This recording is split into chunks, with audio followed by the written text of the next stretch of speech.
From Homer Stryker Field in Kalamazoo, Michigan, it's almost time for Rockford Rivets baseball. Today, the 14-19 Rockford Rivets look to snap a 5-game road losing streak against a 13-20 Kalamazoo Growlers squad. Good evening, everybody, and thanks for joining me. It's Larry Larson in with you on the Rockford Rivets Baseball Network.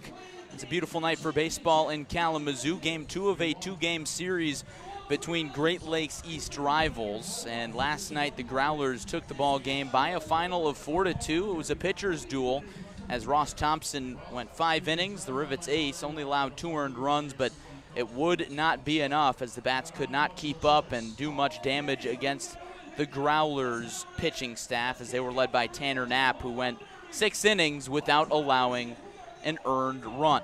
Here on tonight's pregame show, we once again will bring you the Home Run Derby, and today a very special contestant for the Rockford Rivets. Yesterday it was right-handed relief pitcher Chan Yao Ming, but tonight it's pitching coach Doug Coe. And let me tell you, Doug Coe can hit some bombs. We saw him hitting BP, and he played for collegiate ball at UW-Stevens Point up in Wisconsin. And the Home Run Derby is underway. Phil Matulia is providing the pitches, and Doug has yet to hit one out.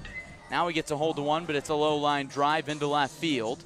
Each contestant will get a minute and a half to get as many swings in as possible. And Coe is yet to hit a home run. We're at about a minute remaining. Now Coe gets a hold of one deep into left field, and that one will sail over the wall for home run number 1.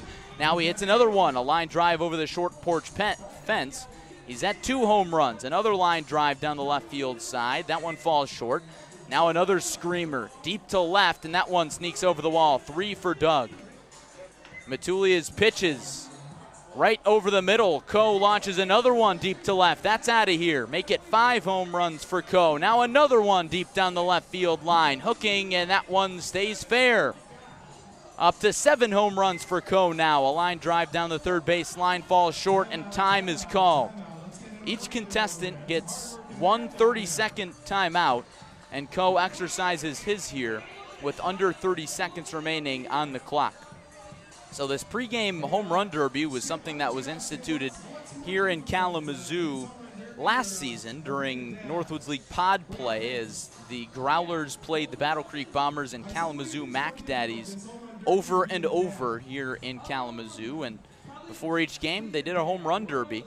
And so they continued the tradition into this season. And before the game, I was told that it would be Noah DeLuga, the Rivets pitcher, doing the home run derby, but instead the Rivets decided that Doug Coe would do it. After a big huddle near the third base line, Coe climbs back in the batter's box. He's got 29 seconds remaining, and he takes the first swing and launches it left center field and way off the wall. Almost got out of here. Now Doug shoots one to dead center, doesn't get enough. Now he pulls one straight away left, and no doubt about that one, that's home run number 8. Coe pulls a few ground balls now. He's got 10 seconds remaining. He launches another one into deep left, hooking, and that one will get over the fence, make it 9 home runs. Now a screamer that bounces off the low left field wall. And the last pitch, Coe tries to go oppo taco, and it falls short. But 9 home runs for Rivets pitching coach Doug Coe. And yesterday, it took 6 home runs for Nolan McCarthy, the Kalamazoo Growler DH tonight, to win the home run derby over Chan Yao Ming, the Rivets right-hander. Again, you're listening to a pregame home run derby before the Rivets and Kalamazoo Growlers get going at 6:35 Eastern Time.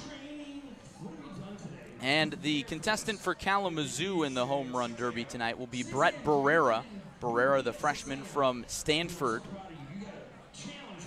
played last night, picked up his first hit of the summer after starting the summer 0 for 8. We'll see if he can keep that hot bat going, but he will use a metal bat, as did Doug Coe. So metal bats are permitted, as are cork bats for this home run derby contest. There is no real prize for the winner, just bragging rights, I suppose. Barrera, a right-handed batter, steps in the box, taps the plate a few times.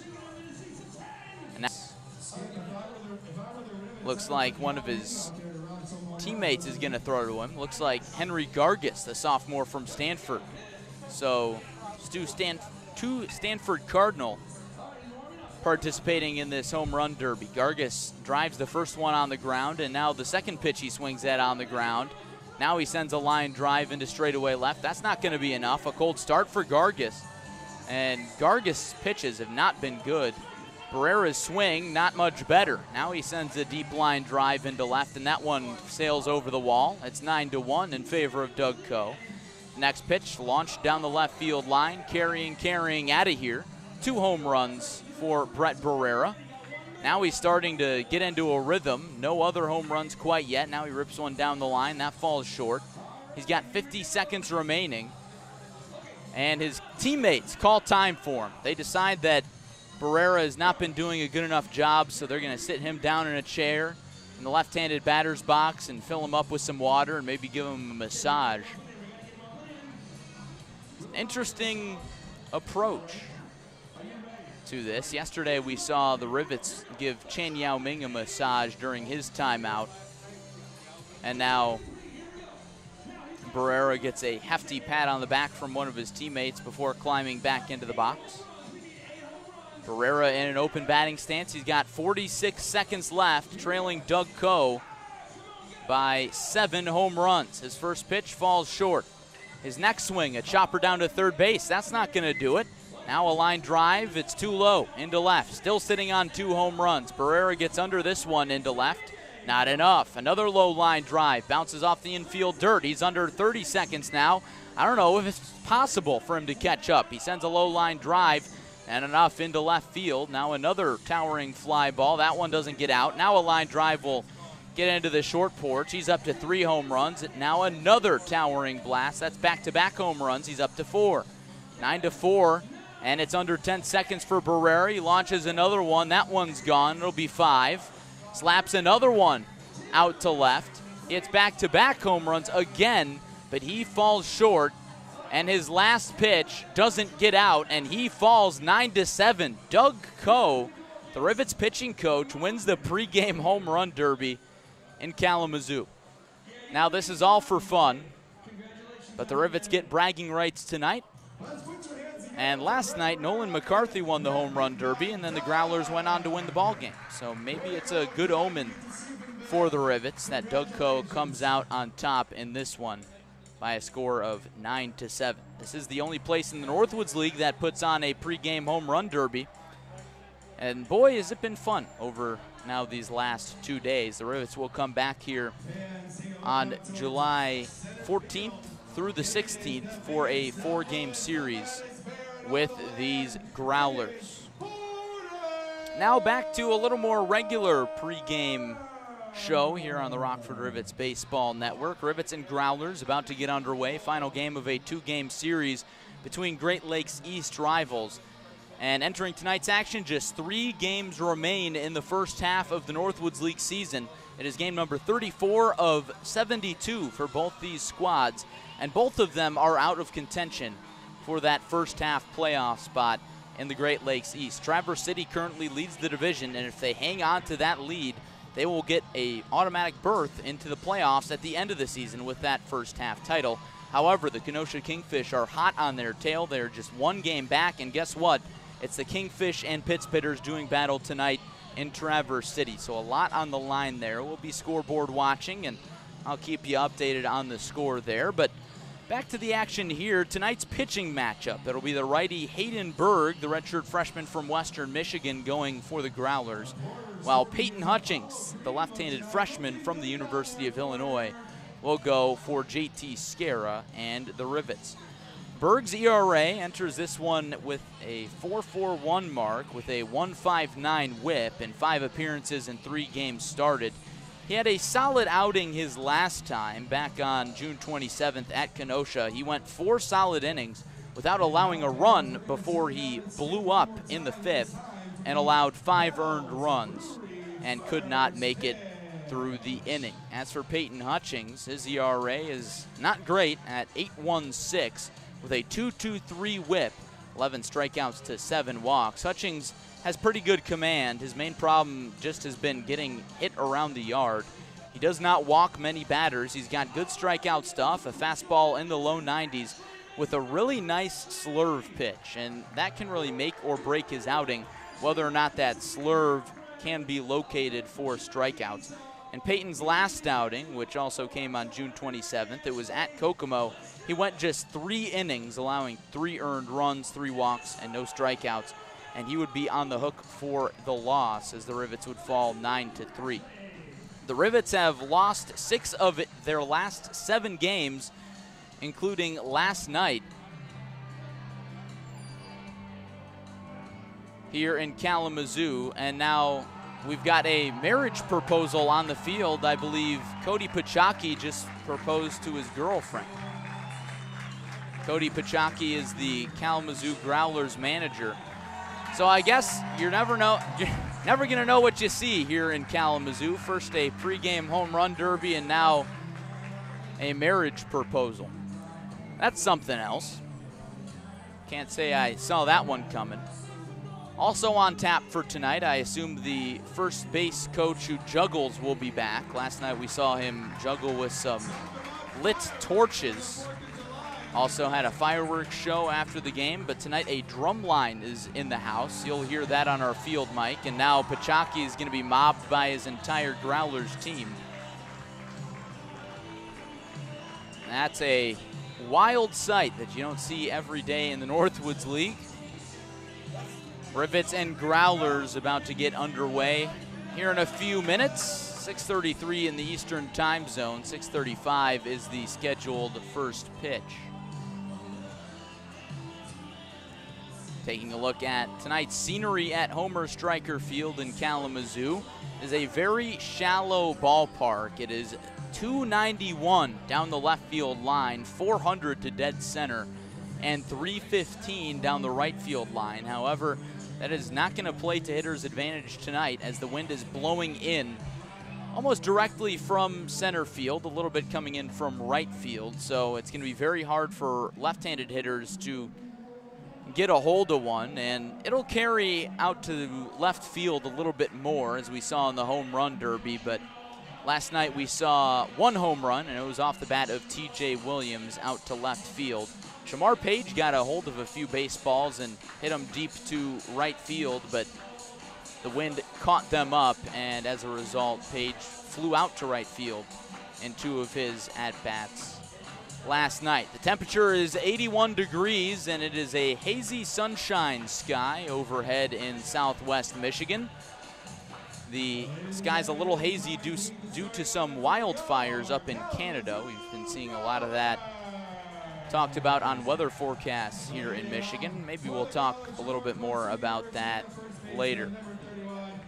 But with first pitch just a few minutes away, let's get to your starting lineups. First for the visiting Rockford Rivets as they are managed by JT Scara. Leading off and playing shortstop, it's Josue Urdaneta, the redshirt freshman from Indiana State. Batting second, it's Phil Matulia, the junior from Louisiana Tech. He's tonight's DH. Wade Elliott bats third and plays third base. Daniel Cantu is the cleanup batter, and he will play first base. Jared Cushing bats fifth. The redshirt freshman from Xavier is tonight's second baseman. Jake Donahue in the 6th spot playing left field. Cam McDonald out in right. Grant McGill bats 8th. He'll do the catching. And Greg Ziegler bats 9th playing center field. As for Kalamazoo, they will start with Anthony Calarco, the left-handed batter. Redshirt sophomore from Northwestern, was in the top spot last night. He will bat leadoff again tonight playing first base. Brooks Coetzee was not in the order last night. He slides into the 2 spot and he'll play right field. Damon Lux bats third. He's the left fielder for the Growlers. Jake Geloff bats cleanup after making his summer debut last night in 2-for-4 fashion. He'll be the third baseman. David Coppage at second base. Devin Burks will do the catching, batting 6th. Nolan McCarthy is the DH, batting 7th. Luke Lito, Mr. Baseball in the state of Michigan, just a high school senior, highly touted draft prospect. He'll bat 8th and play shortstop. And Don Goods rounds it out. The sophomore from Northwest Ohio is in center field. The Growlers are managed by the newly engaged Cody Pachaki. If you were with us a few minutes ago, you heard his marriage Homer Stryker Field. It's Larry Larson in with you. Thanks for joining us again on the Rockford Rivets Baseball Network. We've just got a few more moments before first pitch. Tonight's uniforms, the Rockford Rivets in their traveling dark grays with gold Rockford text across the chest and dark gold numbers on the back with gold trim and black caps and batting helmets. As for the Growlers, they rock their navy blue tops that say Kalamazoo in powder blue across the front with powder blue numbers on the backs to pair with powder blue pants with gold trim down the sides. Think 1980s or early 1990s Milwaukee Brewers. Honestly, it's a pretty good look if you ask me. They've also got navy blue caps with baby blue brims. It's just about time for baseball. Hayden Berg, the righty from Western Michigan, has finished his warm-up tosses for Kalamazoo. He kicks some dirt around on the mound as Josue Urdaneta, the switch hitter from Indiana State, approaches the left-handed batter's box. Josue was 0 for 4 in last night's game, his first game since last Saturday in Kokomo, as he was dealing with a bit of an eye infection. But he's always proved to be a spark for this Rivets squad. Josue batting .262 after an 0 for 4 performance last night. He climbs in the box, taps the plate twice. Berg working from the windup, rocks and deals, and the first pitch is taken upstairs, and we are underway at 6:38 Eastern Time. The count is 1-0 on Josue. And the 1-0 is bunted up the third base line, and it rolls foul. Good idea by Urdaneta there. Saw that the third baseman, Jake Geloff, was shaded a little bit back of the bag, but that ball just did not stay fair. As the drum line starts to kick in, Urdaneta, one of the speediest players on this Rivets roster, has 6 stolen bags so far this summer. Josue rocking a 5-game on-base streak. Here's the 1-1. Fastball misses up and away. Taken for ball 2. It's 2-1. Josue more comfortable from the left side than the right side. Looks the part. And the 2-1 from Berg is swung on and missed, and it's back even at 2-2. Berg's fastball coming in at 92 miles per hour here in the first, so he's got some good velocity. He holds the glove in front of his face, turns and delivers the 2-2. Swinging a pop fly into shallow left field. Damon Lux comes on and makes the grab head high for out number 1. 1 down, bases empty, top of the first. Scoreless between Rockford and Kalamazoo. And here's Phil Matulia, the junior from Louisiana Tech. Phil has proved to be one of Rockford's best hitters in his first 2 weeks with the team, batting .315. Was 0 for 3 last night with a walk. Left-handed batter, right-handed pitcher, and here's the first pitch. Fastball just misses the outer black. It's taken for ball 1. Matulia with home run power, has 2 of them, but probably won't get one tonight. Here's the 1-0, swinging a line drive into center field. Goods comes on and makes a running grab chest high for out number 2. Matulia with solid contact there, but just hung up too long. And Goods with great speed out there can track balls down in the gap very well. Makes the play, and there's 2 down, bases empty, top of the first. And here's Wade Elliott. Growlers nothing, Rivets nothing. Wade Elliott, the sophomore committed to Louisiana Tech. Righty on righty in the first pitch from Berg. Swinging another fly ball into center. Goods comes in on it, camps under it, and the inning is over. It's a 1-2-3 first frame for Hayden Berg. 3 fly ball outs, and after a half, it's the Rivets nothing and the Growlers coming up on the Rockford Rivets Baseball Network.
Bottom of the first at Homer Stryker Field in Kalamazoo. Scoreless between the Rockford Rivets and Kalamazoo Growlers.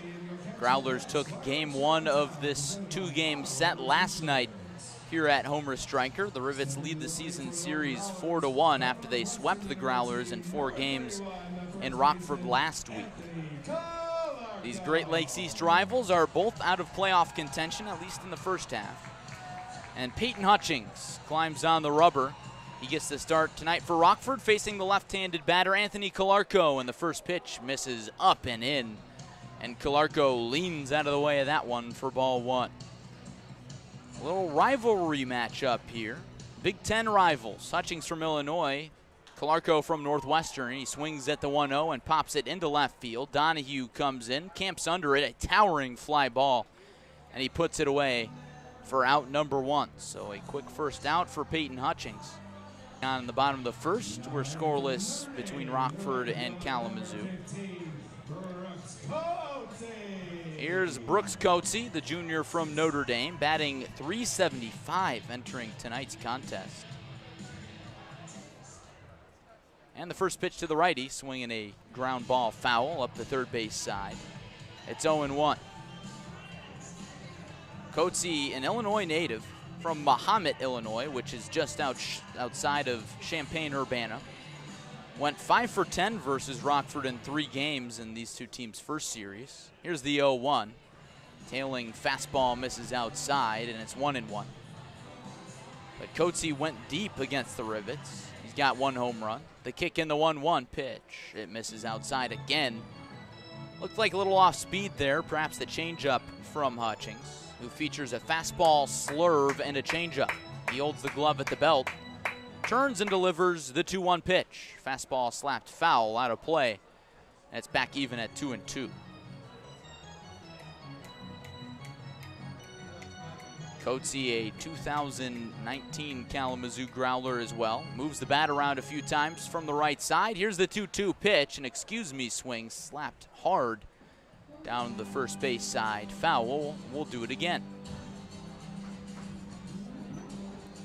Coatsy played a big part of a Notre Dame team that made the College World Series regional round. Was named to the South Bend All-Regional team. Another 2-2 and a sharp ground ball to shortstop.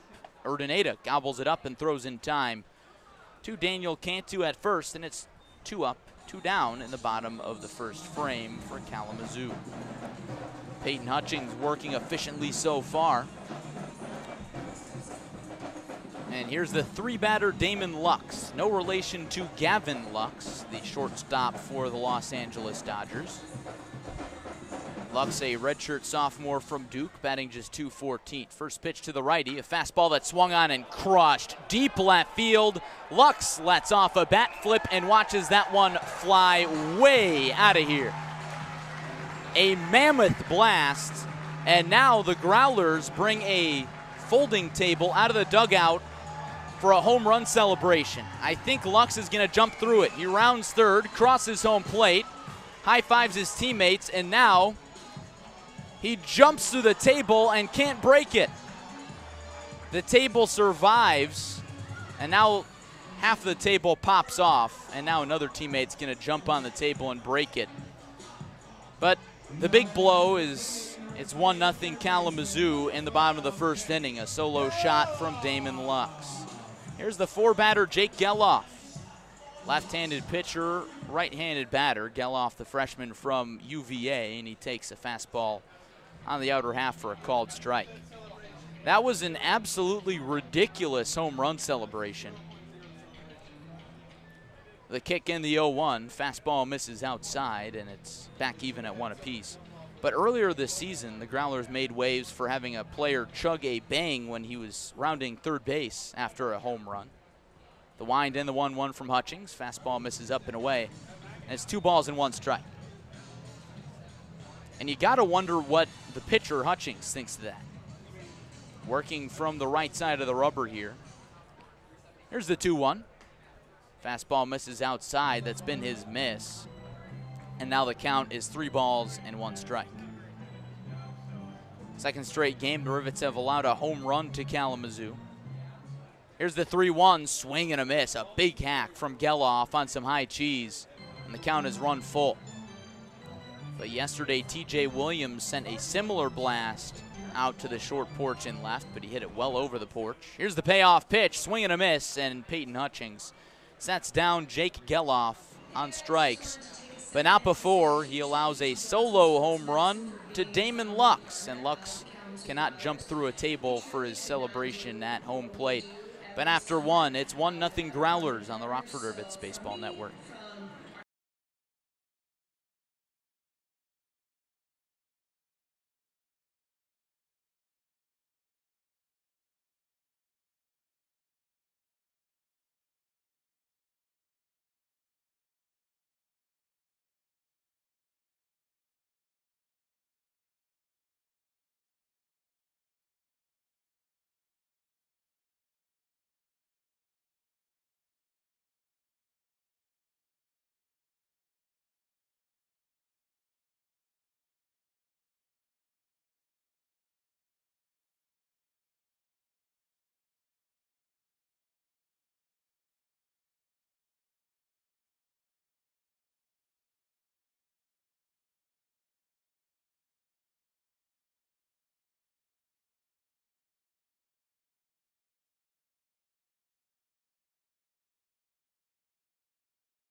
Top of the second inning, the Kalamazoo Growlers lead the Rockford Rivets 1-0 on a solo home run from Damon Lux in the bottom of the first. Rivets will look to break even.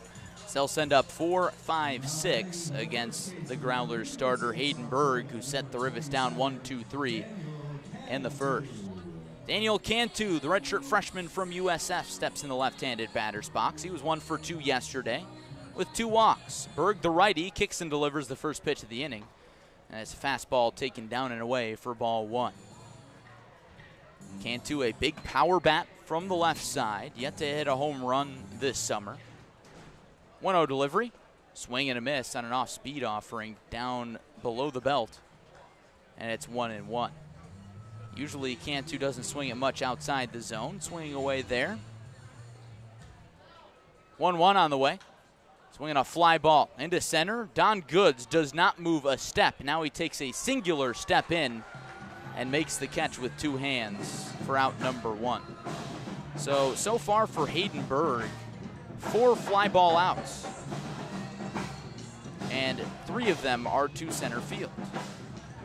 1 down, top of the second inning. Bases empty for Jared Cushing with the Rivets trailing 1-0. Cushing, the redshirt freshman from Xavier, had a pinch hit appearance yesterday and went 0 for 1. Righty on righty. Berg rocks and fires the first pitch.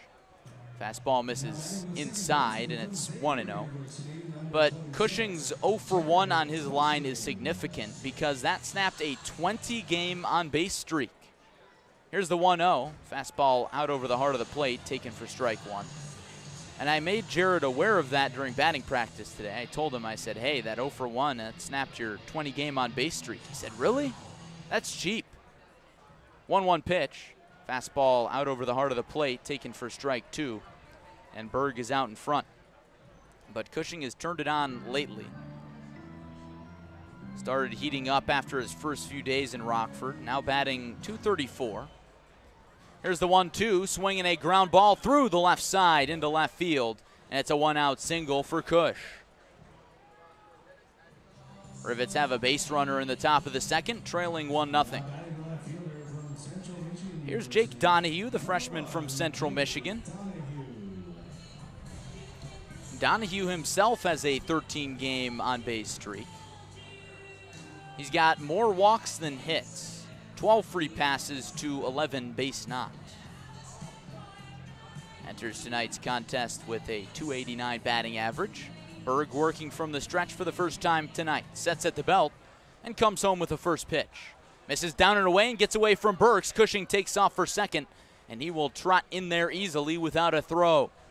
The Rivets have a runner in scoring position now. Donahue has 8 RBIs this summer, did not play yesterday.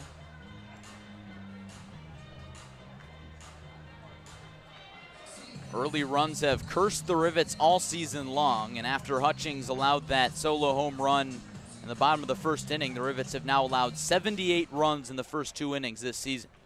Here's the 1-0 pitch, and misses outside. Fastball at 90 miles per hour, and it's 2 balls and no strikes. Donahue, a patient batter. He'll take his walks. He's not going to swing at much outside the zone. Berg sets, looks at Cushing off second. He dances around a little bit, and now the 2-0. Fastball paints the outside black, and it's 2-1. All Donahue needs to do here is place the ball in the right spot in right field, and Cushing can score from second. He's got good speed. He's a lanky fella out there on second, standing at 6'3". Here's the 2-1 offering. Misses up and away, and it's 3-1. So Berg cruised through the first 4 batters he faced, and now he's struggling a little bit from the stretch. Donahue looks at his bat, takes a check swing, and climbs back in the right-handed batter's box, sporting a leg guard on his front left leg, leans back a little bit, in a slightly open batting stance. 3-1 from Berg. Downstairs, ball 4. Burks knocks it down to keep Cushing at second base, and now the Rivets have a runner on first and second with 1 out in the top of the second inning. Screws trail 1-0, but a base hit could tie this game, and Cam McDonald steps to the plate. McDonald, the redshirt sophomore from the University of Illinois, native of the state of Illinois, stands at 6'5", 215 from the right side, leans back in an open batting stance, and the first pitch. Big hack and a miss, 0-1. Berg got him with a fastball on the inner half. Cam enters tonight with a batting average just 3 ticks below 200 at 197. He's got a hit in 7 of 8 games. Here's the 0-1 from Hayden Berg. Slow breaking ball misses inside. McDonald leans away from it slightly. That's back even at 1. Growlers infield, shaded at double play depth. Luke Lito at shortstop and David Coppage at second base. Anthony Calarco not holding on Jake Donahue on first base. Berg steps off and now steps back on. Looks in for the sign from the catcher, Devin Burks. He's got it. And now the 1-1. Slow breaking ball catches a piece of the zone on the outer half, and it's 1-2. Nice comeback curveball from Berg. Berg, a 3-pitch starter. 2-seam fastball, a changeup, and the curveball. He comes set and comes home with a 1-2. Swing and a miss, a foul tip into the glove of Burks. And Berg sets down McDonald on strikes.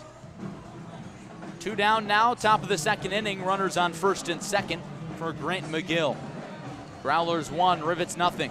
It's a big strikeout for Hayden Berg.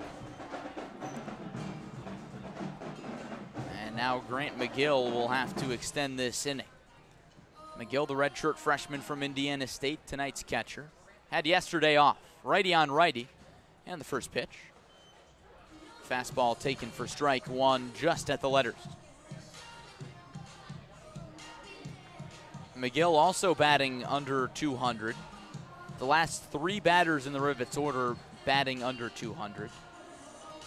McGill has hit the ball hard in his last few games, though. Has 6 RBIs. Here's the 0-1. He lays off a breaking ball outside, and it's 1 ball and 1 strike.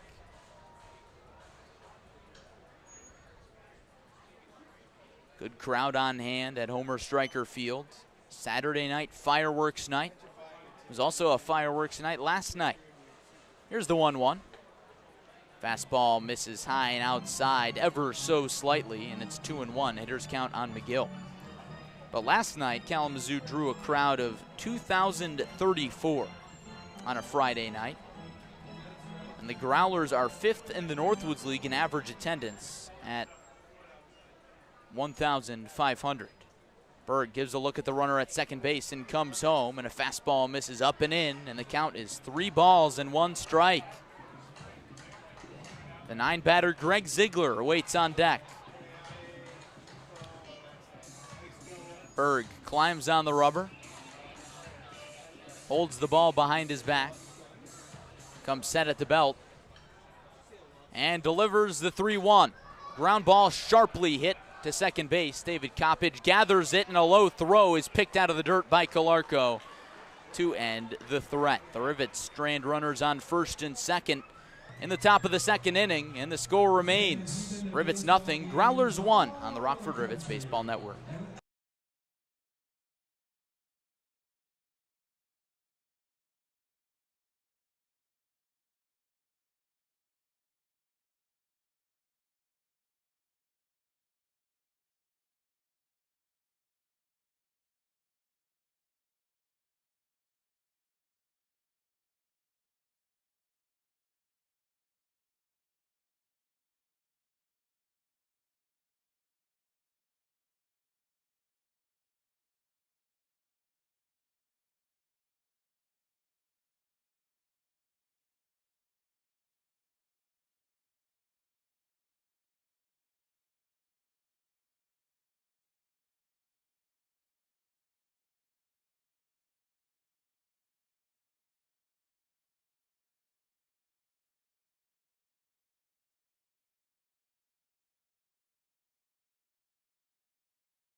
Bottom of the second inning in Kalamazoo, Michigan, with the Rockford Rivets trailing the Kalamazoo Growlers 1-0.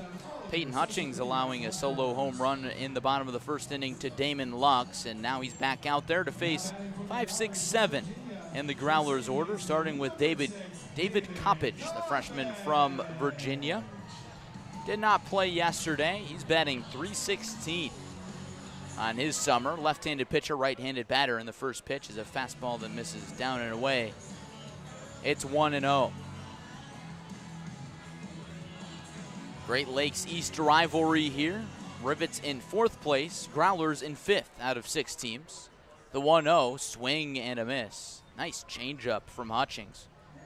Back even at 1 apiece. Hutchings worked well in the first inning, just made one mistake to Lux, who sent a towering blast out to left field. The 1-1, a fastball line drive caught at first base by Daniel Cantu for out number 1. Score that in L3, and there's one down in the bottom of the second. Growlers 1, Rivets 0. And here's Devin Burks, the freshman from Kentucky, as the drum line welcomes him to the batter's box. Back-to-back Kentucky Wildcats for Kalamazoo manager Cody Pachaki in the lineup tonight. Here's the first pitch to Burks. Fastball misses outside. 1 ball, no strikes. Burks hitting a light .200 so far this summer with a home run and 8 RBIs. The kick and the 1-0. Fastball misses low. And it's 2-0. But Nolan McCarthy follows Burks in the order, a fellow Wildcat, both freshmen. Burks took a red shirt this spring at Kentucky, and he swings at the 2-0 and lifts it down the first base line, and that one finds the grandstand for strike 1. Here at Homer Stryker Field, there are 2 large grandstands behind each baseline, and a large grandstand behind home plate with patio tabletop areas. Next pitch from Hutchings, misses or catches a piece of the zone in the far upper corner, and the count is 2 balls and 2 strikes. Hutchings trying to come back and get Burks. He's got 1 strikeout. The southpaw shakes off McGill. Now he's got his sign. And the 2-2, breaking ball misses outside. Missed by just a hair, and the count is run full. Hutchings started pacing around the mound. He thought that was for sure strike 3. Now he takes a breath to gather himself. Winds and comes home with a payoff pitch. A fastball misses inside. Again, Hutchings thought that was a strike call. Instead, the leadoff, or excuse me, the second batter in this bottom of the second inning reaches on a walk. First walk issued by Hutchings tonight. And here's Nolan McCarthy.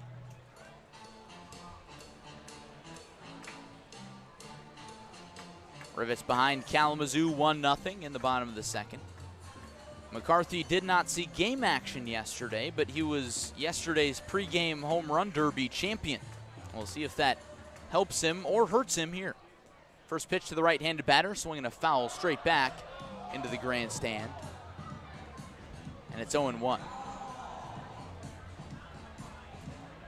McCarthy batting .235 this summer. So often there's talk at the major league level of how the home run derby hurts players' swings. Next pitch swung on and fouled straight back into the screen this time. And it's 0-2. But I know that was a topic of discussion for former Cubs star Kyle Schwarber when he made the home run derby finals a few years back. Got into a bit of a slump in the second half. Hutchings throws over to first base to check on Burks. He's back safely. I know a number of players have declined invitations for this year's home run derby in Denver at Coors Field. That's going to be a spectacle. Home run derby in Denver, my goodness. Kick in the 0-2, swinging a ground ball to second base. Cushing flips to second for one. The relay from Urdaneta in time at first base. Score at 4-6-3, twin killing, and that ends the bottom of the second inning. Growlers go down quietly, and the score holds. Kalamazoo 1, Rockford 0 after 2 on the Rockford Rivets Baseball Network.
We're cruising right along to the third inning at Homer Stryker Field in Kalamazoo, Michigan. The Rockford Rivets trailing the Kalamazoo Growlers 1-0 on a solo home run from Damon Lux.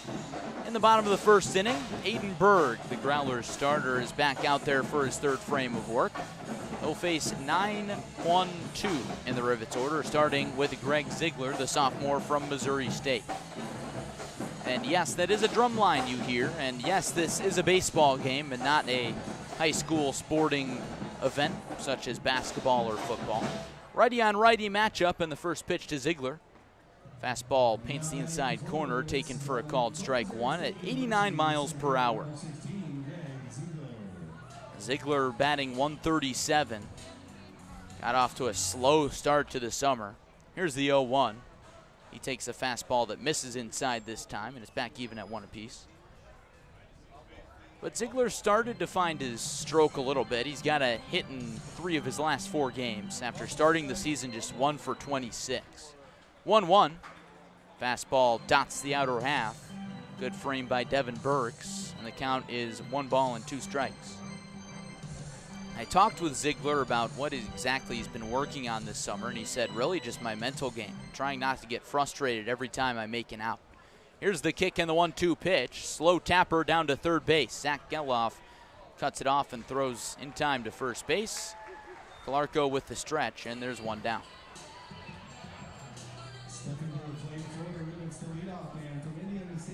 Rivets trailing 1-0 in the top of the 3rd inning.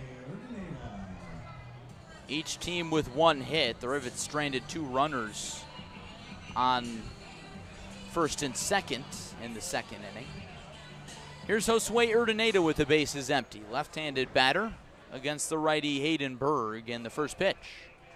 Fastball taken outside for ball 1. Josue is a small frame in the left-handed batter's box, standing at 5'9", 175 pounds. 1-0 delivery. Misses up and away, and it's 2-0. But because of that, Urdaneta is really tough to pitch to. And also he's got a great contact skill, so he can foul off a lot of pitches. 2-0, swinging a foul straight back off the plexiglass behind home plate, so that bounces nearly all the way back to the mound. And it's 2-1. Urdaneta played in 52 games this spring for Indiana State on a really good Sycamores team in the Missouri Valley Conference. 2-1 offering. Fastball misses just a hair outside, and it's 3-1.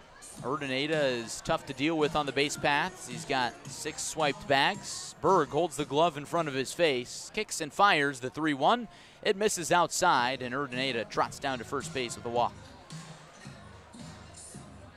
Rivets with a base runner in back-to-back frames. And here's Phil Matulia with Urdaneta on first base.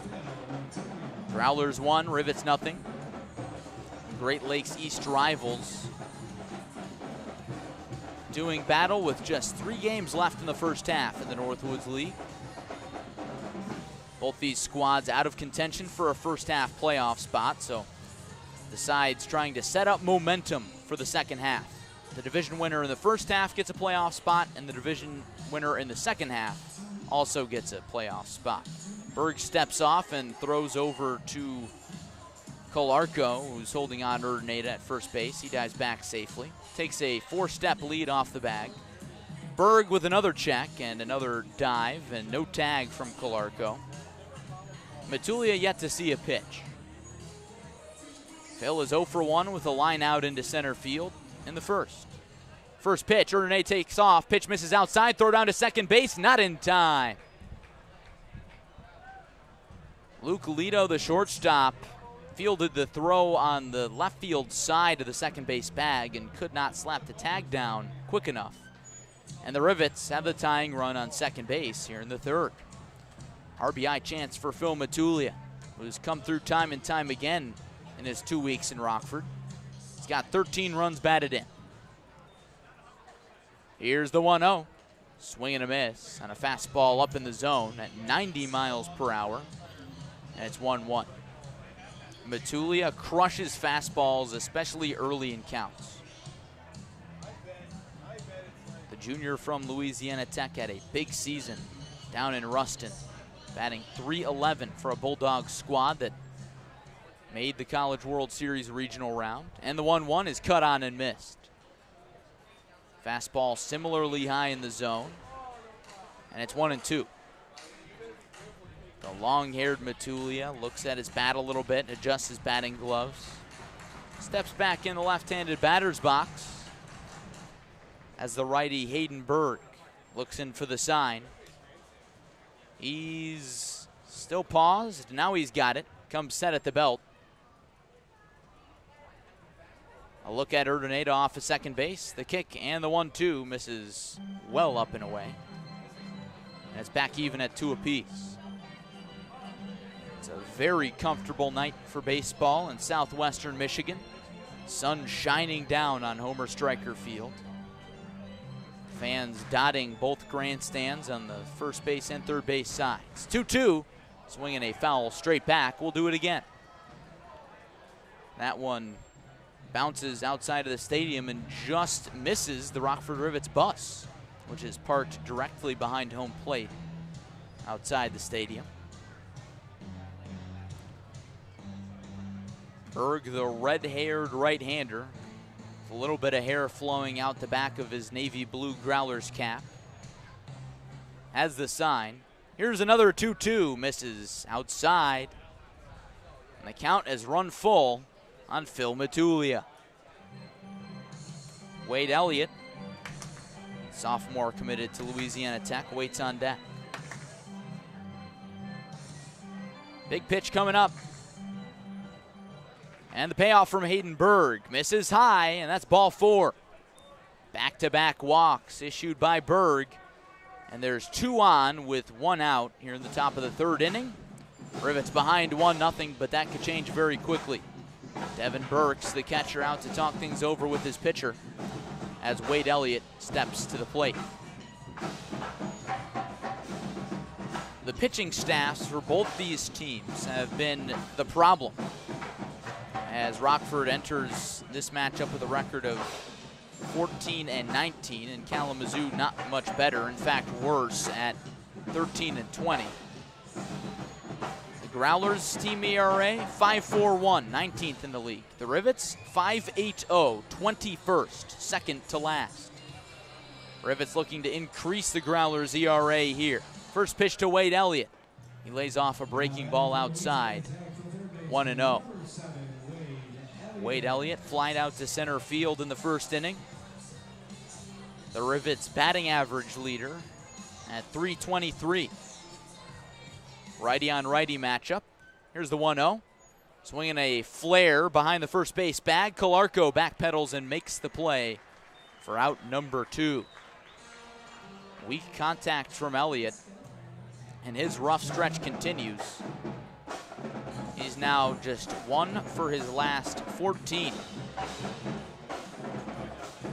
2 down, 2 on. Top of the 3rd inning. Rivets behind by 1. And here's Daniel Cantu. Cantu, the redshirt freshman from the University of South Florida, flied out to center field in the 2nd. Left-handed batter, right-handed pitcher. And Berg deals.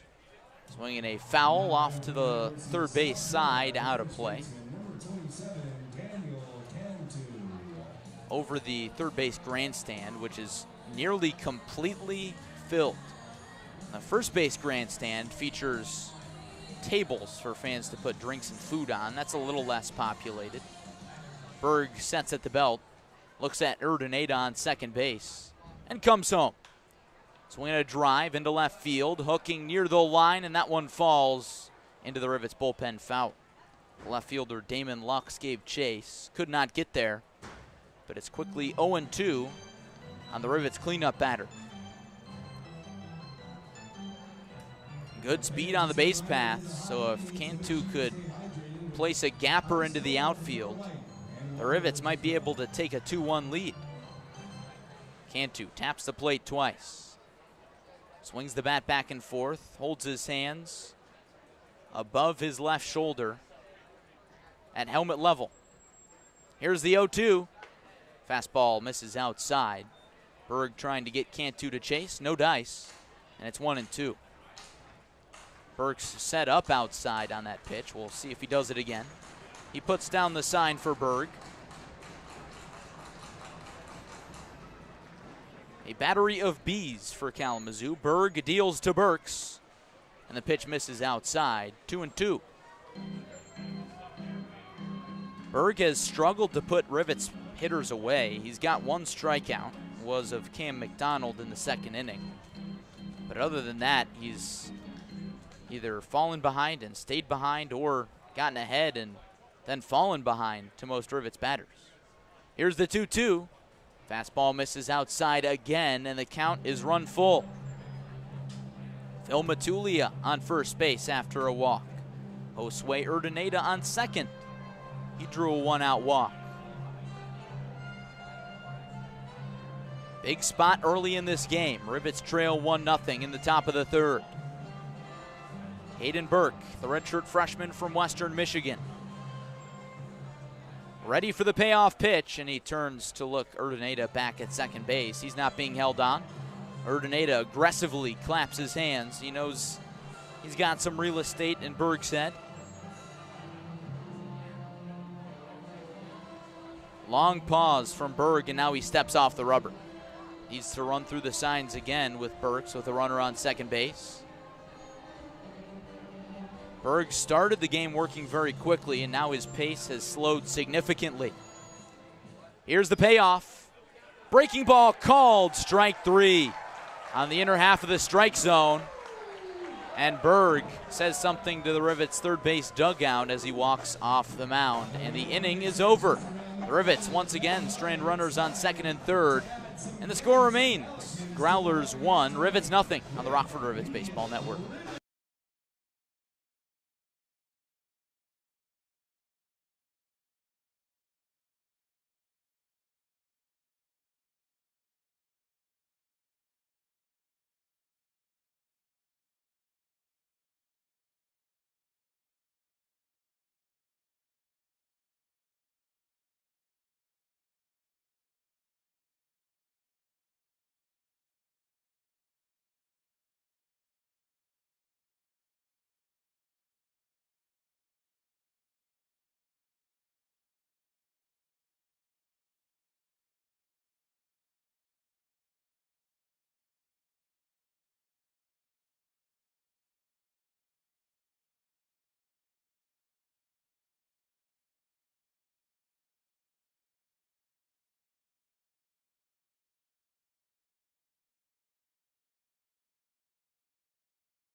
Kalamazoo Growlers 1, Rockford Rivets 0, going to the bottom of the third inning at Homer Stryker Field in Michigan. The difference in this one, a solo home run from Damon Lux in the bottom of the first inning. Peyton Hutchings, the Rivets' left-handed starter, still out there. He's worked pretty well with the exception of that blast. That's the only hit he's allowed. He also allowed a walk in the second inning, but that's it. He'll face 8-9-1 in the Growlers order, starting with Luke Lido, the high school senior committed to LSU. Luke Lido, the native of Portage, Michigan,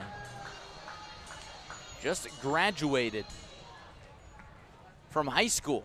And he takes a first pitch breaking ball down and away and checked up his swing. That's ball one. Lefty on lefty matchup here. Lido impressed yesterday in his home debut, went 2 for 4. The kick in the 1-0.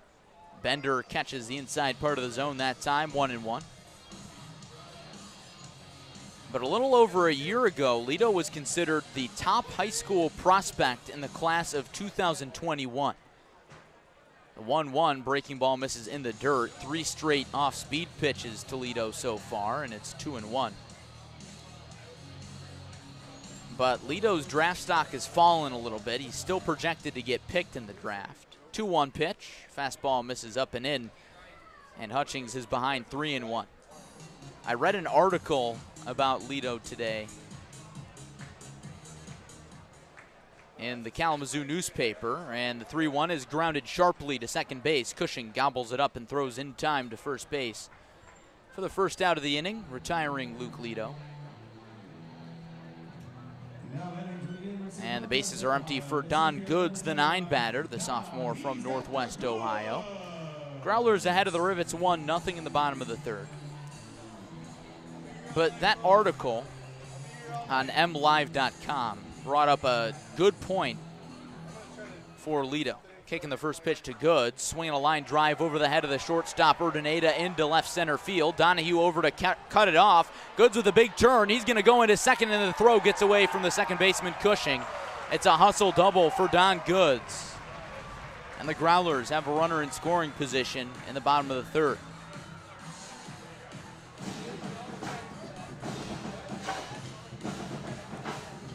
Goods increases his batting average of .286.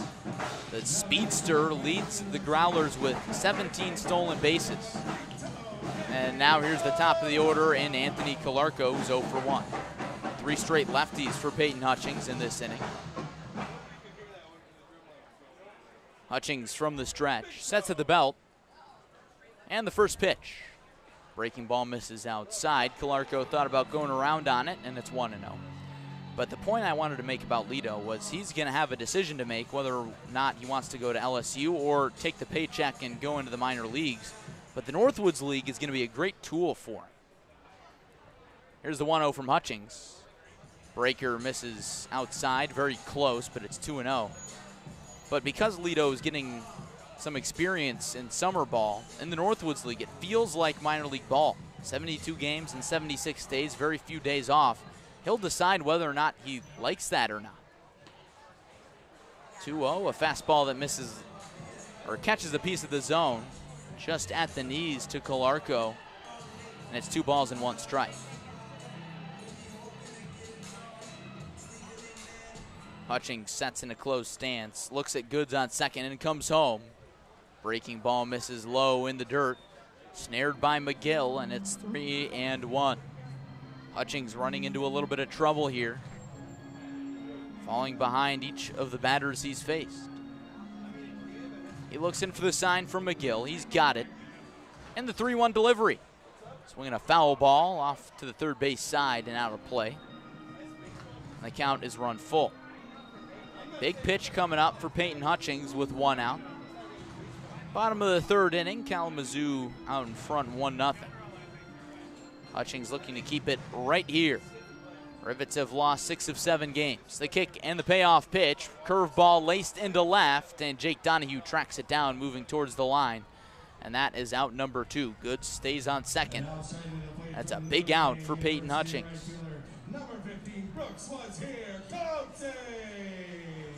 So the inning comes down to Brooks Coatsy. He's 0 for 1 with a ground out to shortstop in the first inning. In addition to the Rivets' struggles as of late, they have lost 5 straight games on the road. And that's not great for a team that is in game 2 of a 6-game road trip. First pitch to Coatsy, fastball misses inside, and it's 1-0. Coatsy, the right-handed batter, against the southpaw Peyton Hutchings. University of Illinois against Notre Dame. 1-0 delivery. It hits Coatsy right around the knee on his front leg. He flips the bat towards the dugout, and he gets a painful trip to first base, and he'll hustle it out. It's a hard 90 for him. He runs straight through the bag. I suppose he's all right. But now Hutchings is in a little bit more trouble. Don Goods on second base, Coatsy on first with 2 outs in the bottom of the third inning for Damon Lux, who took Hutchings deep in the first inning. That was one of the longest home runs I've seen all year. Lux hit it over the bear trap in left field here in Kalamazoo, clearing the seats out there. Right-handed batter, left-handed pitcher, the first pitch. A fastball misses down and away, and it's 1-0. So if you're Hutchings here, you come to a crossroads. Do you pitch around Lux, or do you go right after him with 2 outs? If you pitch around him, you've got Jake Geloff, the cleanup batter, on deck. 1-0. Breaking ball misses down, and it looks like Hutchings is pitching around Lux. Has not given him a pitch to hit in his 2 offerings, and it's 2 balls and no strikes. Hutchings working from the stretch. Gazes in for the sign. He's got it. He rocks and fires the 2-0, swung on and chopped foul up the third base line, and it's 2-1. Still a hitter's count for the redshirt sophomore from Duke. Lux, a native of Shelbyville, Indiana, stands at 6'2", 205 on the right side. Entering tonight, he was 1 for his last 16 and 2 for 10 against the Rivets. That changed pretty fast. 2-1. Fastball up and away. Check swing from Lux. He did check it up. And now Hutchings is behind 3 balls and 1 strike. Lux adjusts his navy blue batting helmet with his navy blue jersey and powder blue pants. Holds the bat on his right shoulder. Here's the 3-1. Fastball called strike on the upper outside part of the zone, and the count is full. Peyton Hutchings looking for revenge after allowing a home run to Lux in the first. Don Goods on second. Brooks Coetzee on first base, neither being held on. The left-hander has the sign. Here's the payoff pitch. He turns and looks back. Goods to second base.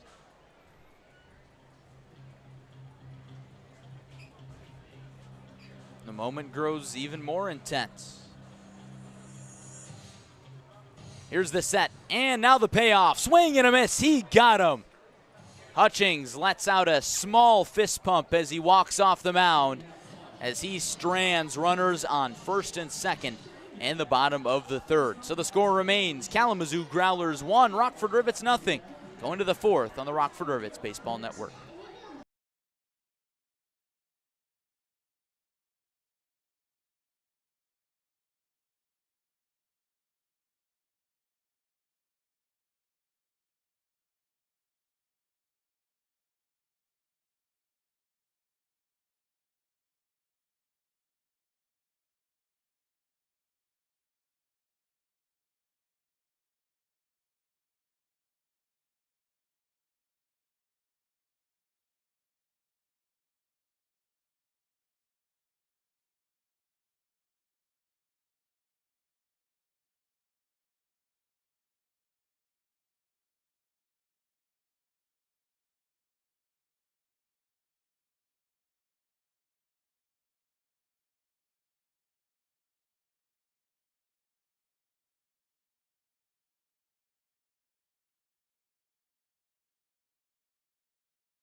Top of the fourth inning at Homer Stryker Field in Kalamazoo, Michigan. The Rockford Rivets are behind on Great Lakes East rival Kalamazoo by a score of 1-0. The difference in this one, a solo home run from Damon Lux in the bottom of the first inning since Peyton Hutchings has settled in. And on the other side, Kalamazoo's Hayden Berg has stranded 2 runners on in back-to-back innings. Now he'll face the heart of the Rivets order. 5, 6, 7, starting with Jared Cushing. The first pitch to the redshirt freshman from Xavier is a backdoor breaking ball taken for strike 1. Cushing is 1 for 1. He singled in the second inning for the Rivets' only hits of this ball game. Berg holds the leather in front of his face, winds and fires the 0-1. Another breaking ball, another called strike. That one out over the heart of the plate. Cushing leaned away from it a little bit. And it's 0-2. As you might be able to hear the PA announcer prompt the crowd, it is the beer inning here at Homer Stryker Field. The kick and the 0-2 from Berg. Breaking ball in the dirt, and Cushing checked his swing. Got away from Burks, but it doesn't matter with nobody on, and it's 1-2. Most teams do a beer batter, so they select a batter, and if that batter strikes out at any point throughout the game, the fans get discounted beer.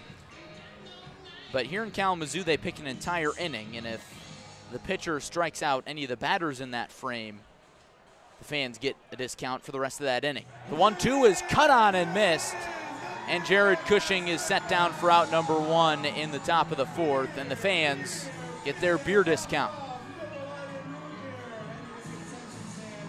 Third K of the evening for Hayden Berg, the redshirt freshman from Western Michigan, working well through 3 1/3.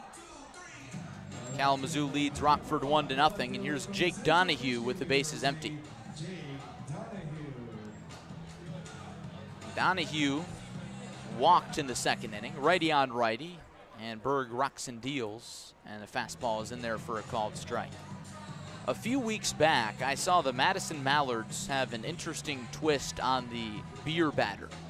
And they decided that they were going to have a night where every batter was the beer batter. Here's the 0-1. Bender misses inside, 1-1. And if that sounds ridiculous, it was quite ridiculous. But the Mallards put some limits on it. Here's the 1-1 to Donahue, a swing and a chopper, slow roller to shortstop. Lito charges, throws off balance in time to Calarco on a hop at first base. It's a 6-3 put out for the second out of the top of the fourth. Kalamazoo 1, Rivets 0. And the bases are empty for Cam McDonald, who's 0 for 1 with a strikeout.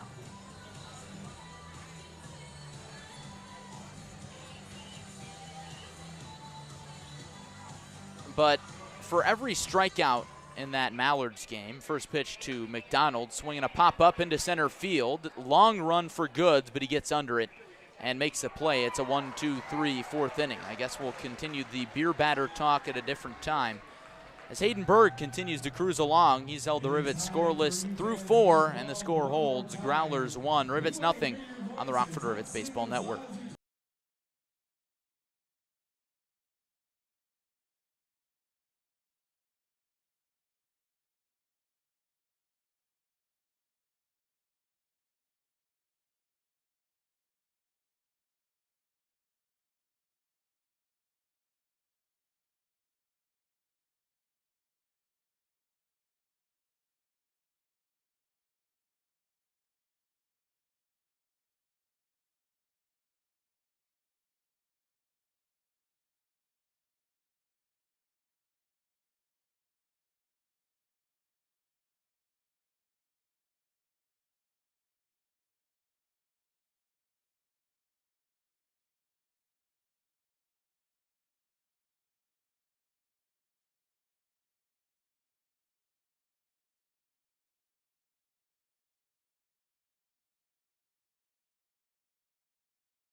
Bottom of the fourth inning in a pitcher's duel between the Rockford Rivets and the Kalamazoo Growlers. Growlers out in front 1-0 at Homer Stryker Field in Kalamazoo. Peyton Hutchings has done a good job after allowing a solo home run in the bottom of the first, has allowed just one other hit, and he'll face 4-5-6, the heart of the Growlers order. Here in the bottom of the fourth, starting with Jake Geloff, who's 0 for 1 with a swinging strikeout. Geloff, the freshman from Virginia, not West Virginia, as the song might indicate. And the first pitch misses down and away. 0-1. 1-0, excuse me. Hutchings, the southpaw, kicks and deals. Swinging a pop fly into right field. Cam McDonald, the right fielder, moves back a handful of steps in front of the track and puts it away for out number 1. Base is empty for David Coppage, who lined out to first base his first time. Another Virginia Cavalier back-to-back in this Growlers order. Great Lakes East rivals doing battle here. Both these teams out of contention for a first-half playoff spot. Growlers in 5th place in the Great Lakes East. Rivets a game in front of them in 4th place. Hutchings delivers the first pitch to Coppage. A fastball misses outside for ball 1. Hutchings working from the windup, takes a breath, turns and delivers.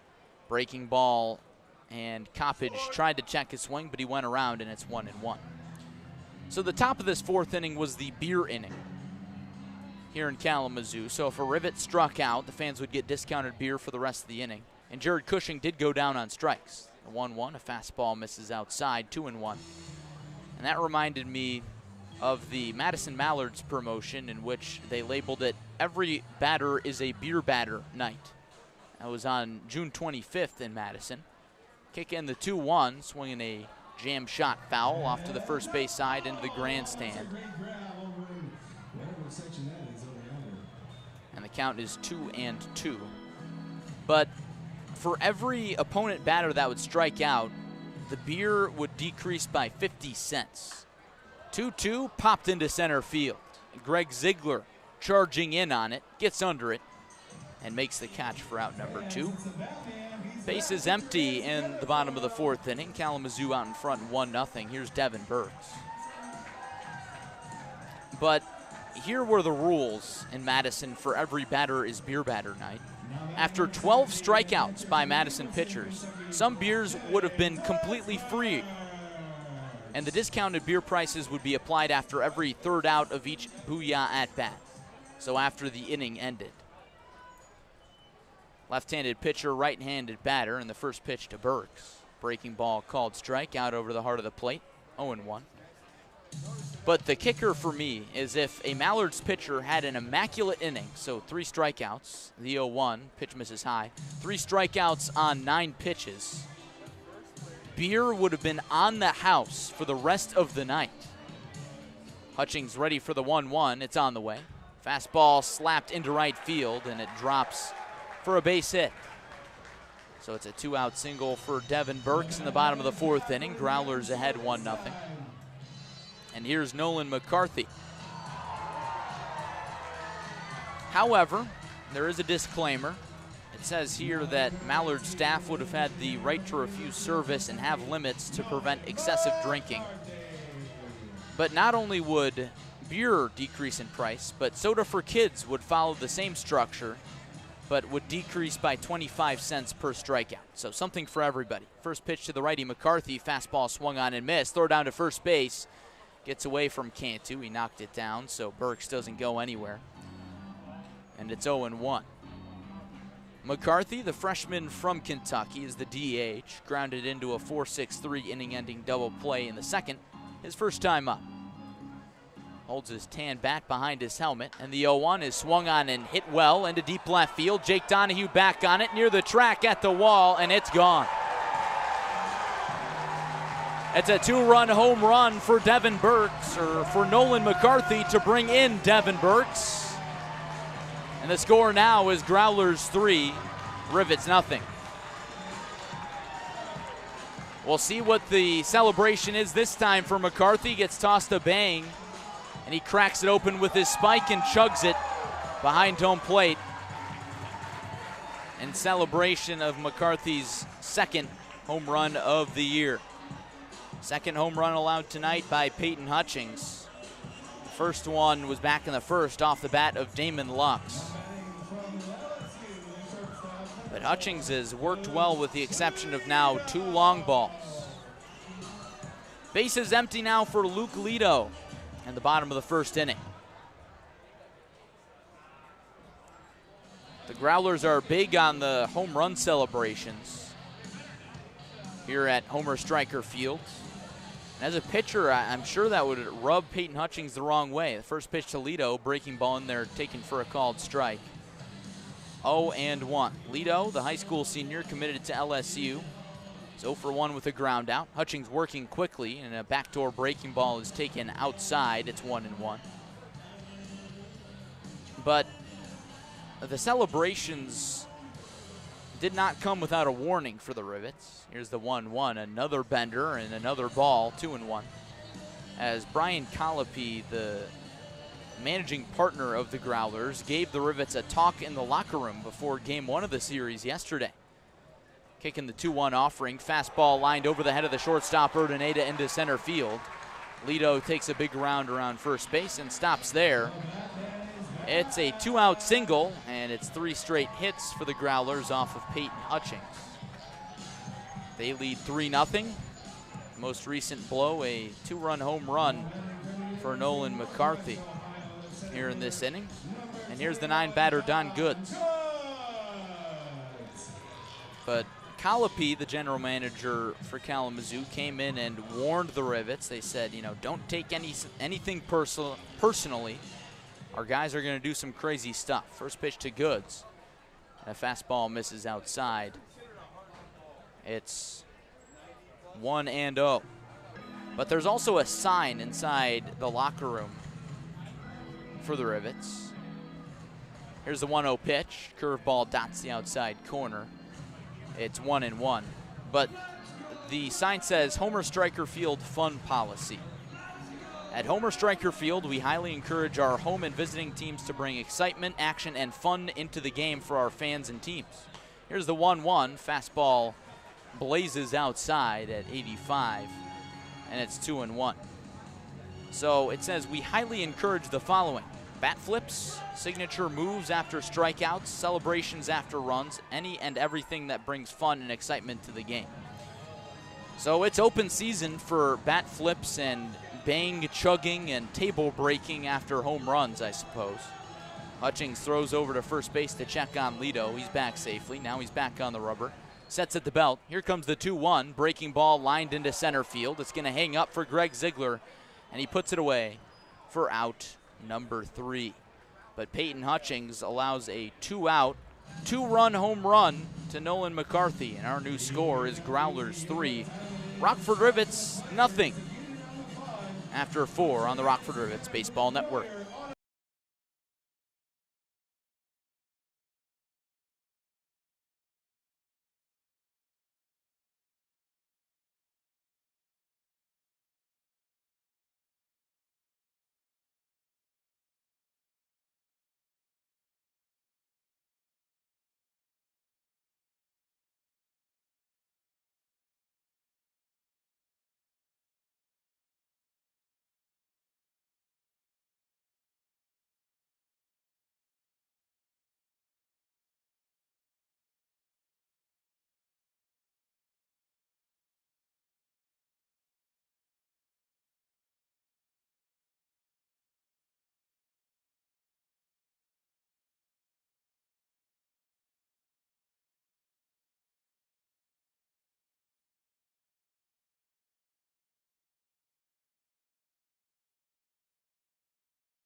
Top of inning number 5 in Kalamazoo, with the Growlers in front of the Rockford Rivets by a score of 3-0.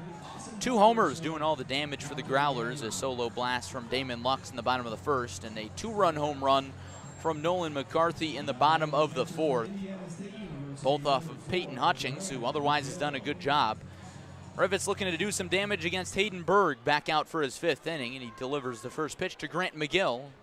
And it's a fastball that misses low. 1 ball and no strikes. McGill, the 8 batter, 8-9-1 due up for Rockford. McGill is 0 for 1 with a ground out in the second. 1-0 pitch on the way. Swinging a foul ball off to the right side, out of play. 1 apiece. Great crowd on hand in Kalamazoo. 4th of July weekend. 1-1 delivery from Berg. Breaking ball misses high and away. 2-1. But the Growlers have a great ballpark atmosphere, and there's nothing quite like a large crowd at a baseball game. 2-1 offering. Slider misses outside, and it's 3-1 on McGill. Rivets catcher being patient here. Doesn't have a great on-base percentage this season, just a .244 mark. Berg holds the glove in front of his face, turns and delivers the 3-1, and a fastball is ripped foul up the right field line, bounces on the concourse, and now the count is full. It is a fireworks night, fittingly, the night before the 4th of July. Last night we also had a fireworks show in Kalamazoo. Payoff to McGill. Swing and a miss. Strike 3. So after McGill was out in front 3-1, he's struck out. 4 Ks now for Haydenberg, the redshirt freshman from Western Michigan. Has held the Rivets to 1 hit, now through 4 1/3. Here's Greg Ziegler. He's 0 for 1. Rivets trailing 3-0. Ziegler grounded out to third base his first time up. The sophomore transferring from Missouri State to Johnson County Community College in Kansas City. Right on right, the first pitch. Breaking ball misses outside. Ziegler, one of 2 Rivets on the roster this summer to transfer from Missouri State to Johnson County. Blake Mosley, now a former Rivet, also headed to Johnson County this fall. The kick and the 1-0. Fastball misses inside, 2-0.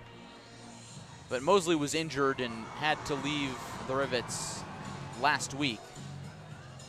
But both Ziegler and Mosley leaving as the Bears had a very, very subpar season this spring. 2-0 pitch, fastball tails too far inside. Ziegler turns away and the count is 3-0.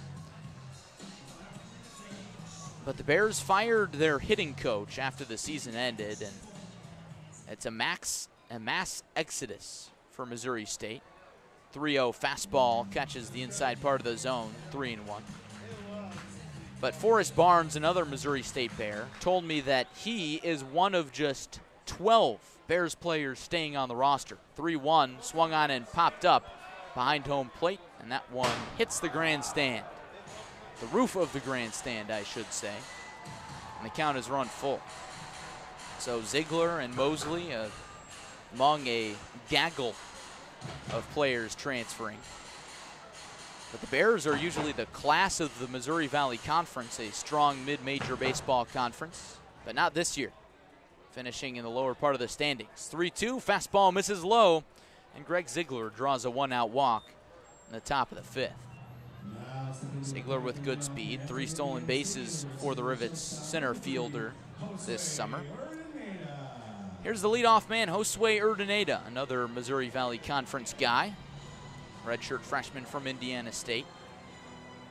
He reached on a walk in the 3rd inning, but was left stranded on second base. Haydenberg stranding 2 runners on in the 2nd and 3rd inning.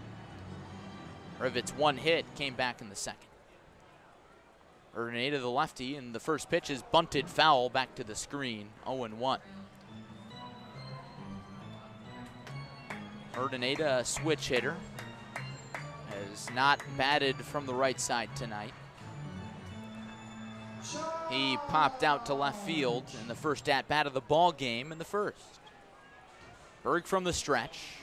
Growlers middle infield at double play depth, and Berg steps off and throws the check on Ziegler. He's back safely. Luke Lito, Michigan's high school Mr. Baseball, is at shortstop. David Coppage playing a little more shallow at second. Ziegler takes off with a pitch, misses up and away, throw down to second, in time to get him. Lito slaps the tag down, and that's out number 2. Burks nods his head at his first base dugout, and the pitch was a ball, so it's 1-1. It was outside to Urdaneta. Berg rocks and fires. Breaking ball splits the plate, and the count is 1-2. That's got to be a momentum killer for the Rivets, getting a base runner and having him cut down, much to the delight of the fans. 1-2, swing and a tapper to first base. Calarco gathers it, throws to first where Berg is covering in time. And the righty from Western Michigan faces the minimum in the top half of the 5th. Rivets still trail 3-0 on the Rockford Rivets Baseball Network.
It's Kalamazoo Growlers 3, Rockford Rivets nothing in the bottom of the 5th inning in a Great Lakes East rivalry at Homer Stryker Field. All the damage being done on 2 long balls for the Growlers. A 2-run shot in the bottom of the 4th by Nolan McCarthy.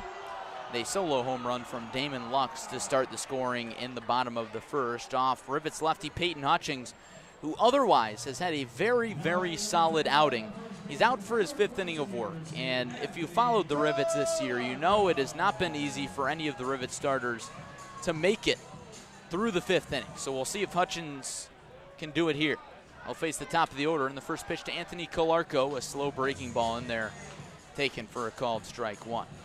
Kolarko, the redshirt sophomore from Northwestern, is 0 for 2 with 2 flyouts to left field.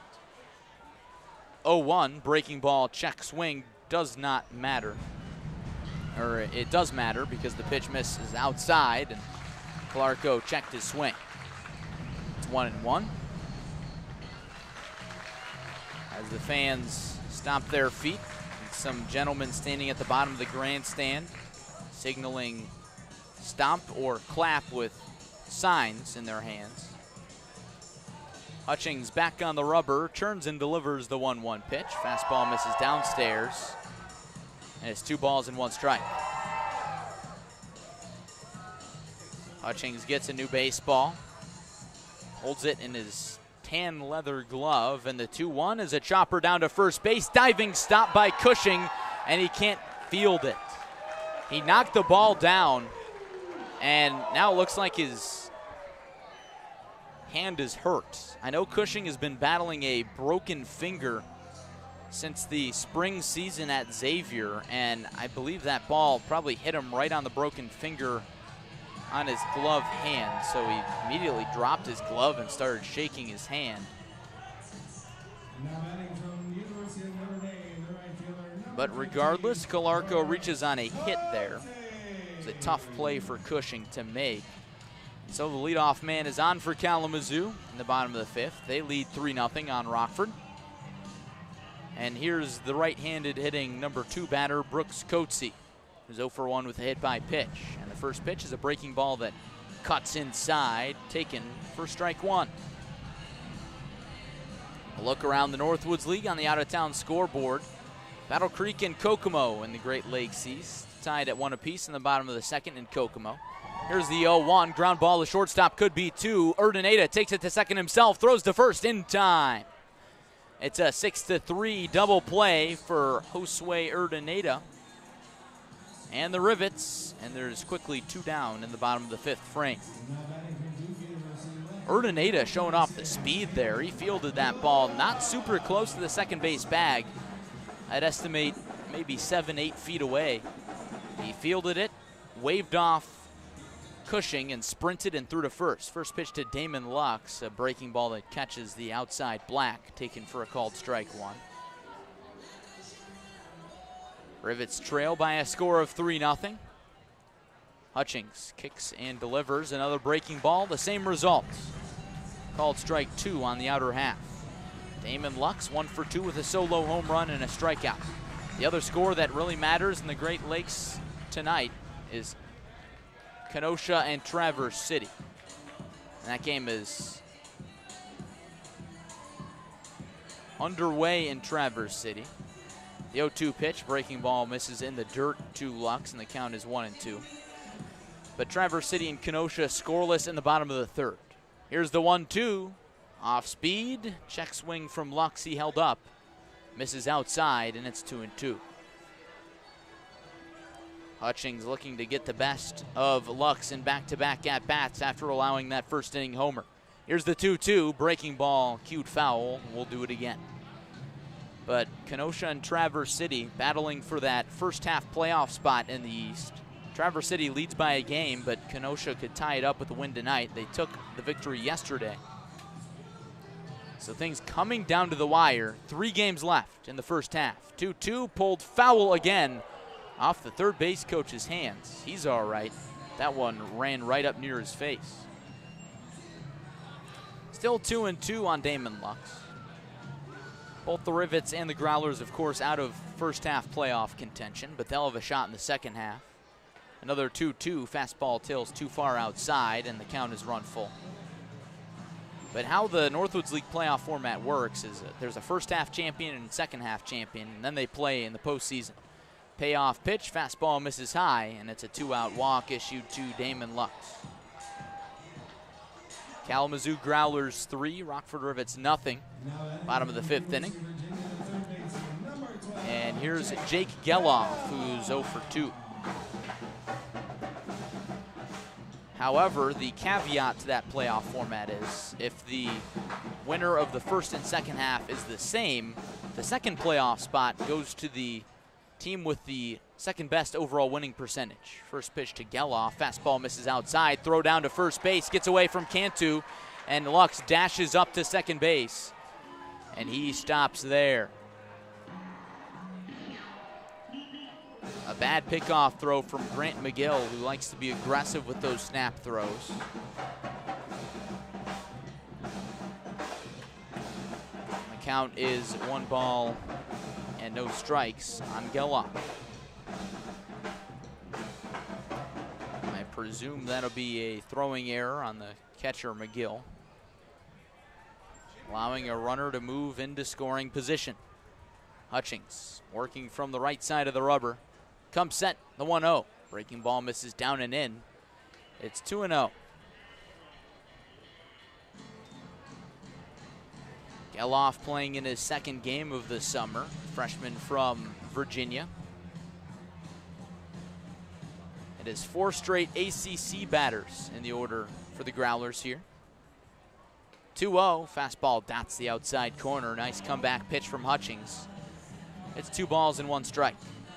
Sun continues to shine here in southwestern Michigan. 8:01 in the Eastern time zone. Hazy sunshine all weekend long as smoke from wildfires have blown down from Canada. And so the sun has a little bit of a haze to it. It's an interesting look.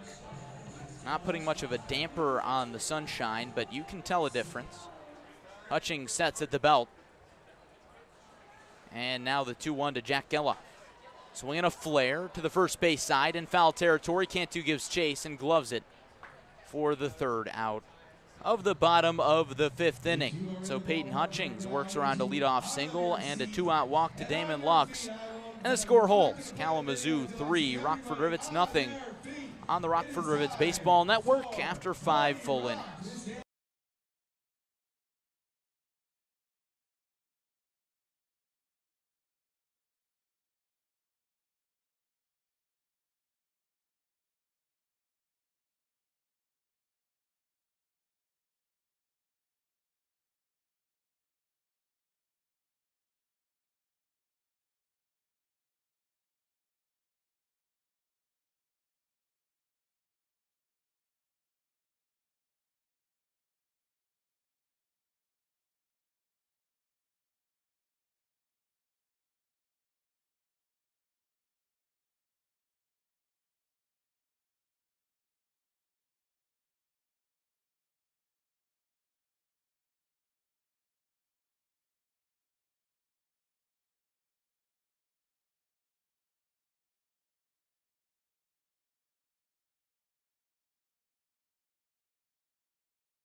Kalamazoo Growlers 3, Rockford Rivets nothing. Top of the 6th inning of a Great Lakes East battle, coming to the close of the first half in the Northwoods League. Game number 34 of 72 for both these squads. 3 games remain in the first half. Both squads out of contention for a playoff spot, but you definitely want to go into that second half with momentum. The Rivets have lost 6 of their last 7 games They don't have that momentum right now, and they've lost 5 straight on the road. Looking to change that, trailing by 3. Here's the first pitch to Phil Matulia from Haydenberg, and it misses outside. Haydenberg has allowed just 1 hit through 5 innings against Rockford. He turns and delivers the 1-0. Fastball misses in the same spot, 2-0. Matulia is 0 for 1 with a walk and a lineout. The junior is a big bat from Louisiana Tech. 2-0 pitch. Fastball again misses away. And it's 3-0. Matulia is going to be taken all the way here. Rivets just need some base runners. Have not had many against Berg. Just 4 runners left on base. Here's the kick in the 3-0. Fastball misses up and away. Ball 4. So Matulia draws a 4-pitch walk, his second walk of the ball game, and the Rivets are in business in the top of the 6th inning. Growlers 3, Rivets nothing. And here's Wade Elliott, sophomore, native of Edmond, Oklahoma, just wrapped up a 2-year stint at Grayson College in Denison, Texas. Flied out to center his first time, popped up to third base, or first base his last time. He takes a breaking ball for a called strike on the outer half, 0-1. Nice pitch from Berg to bounce back after 4 straight balls. Matulia takes a big lead off of first base. Berg gives him a look now. A long look. Now he comes set and comes home.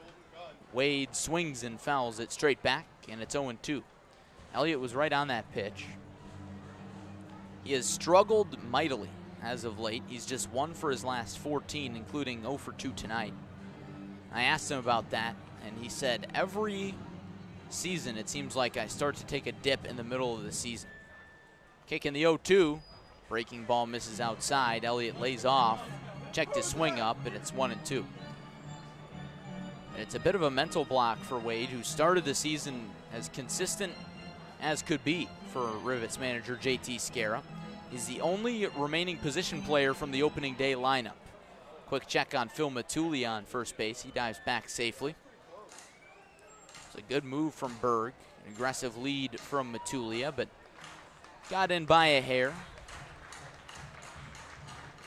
Elliott with an open batting stance. Righty on righty. Here comes the 1-2. Swing and a miss. He got him. 5th strikeout for Haydenberg, and that's the first out of the top of the 6th inning.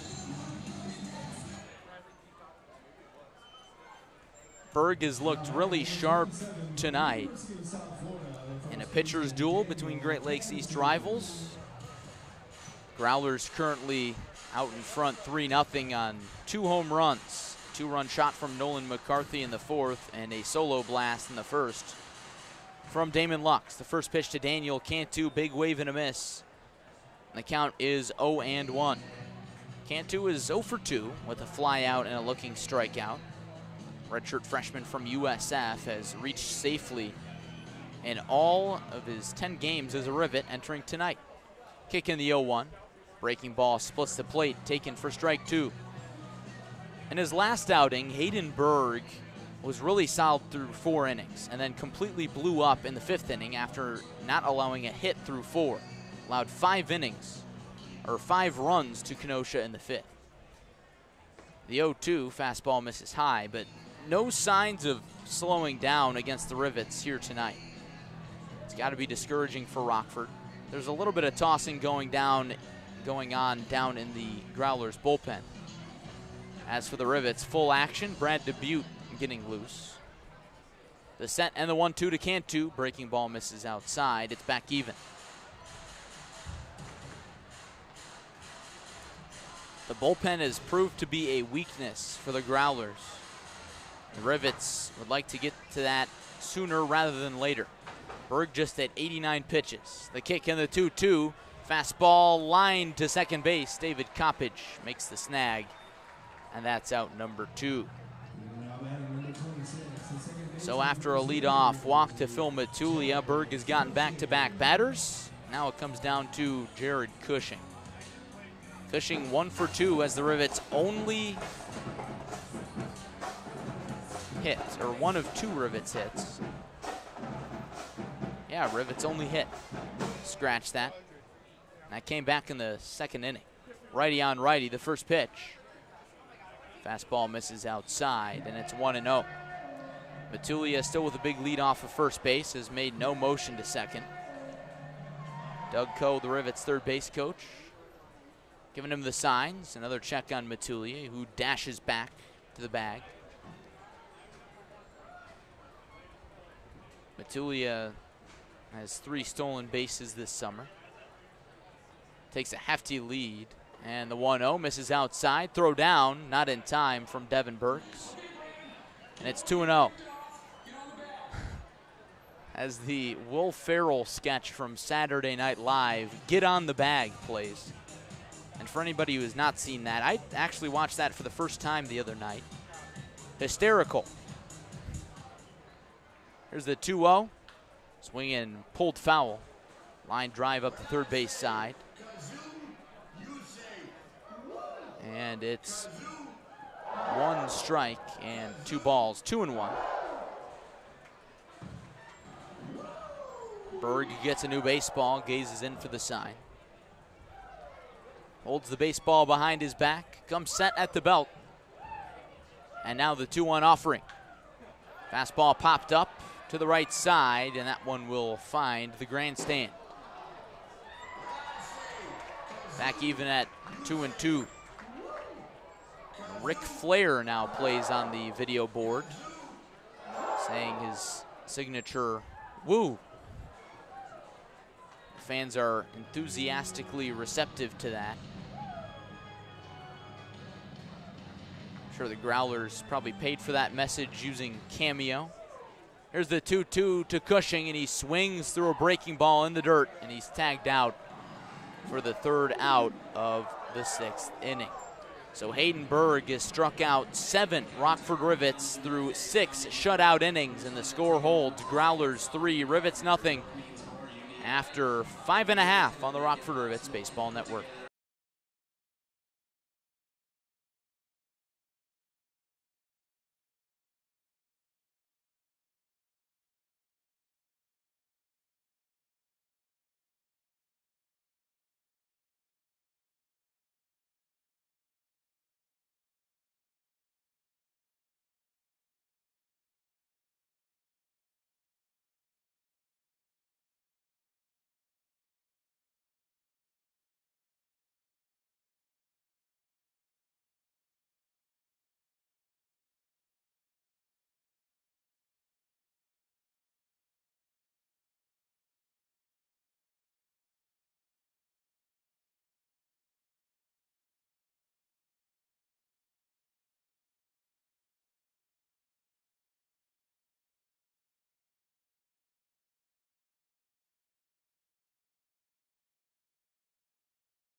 Bottom of the 6th inning in Kalamazoo, Michigan. Rivets trail the Kalamazoo Growlers 3-0 in a pitcher's duel.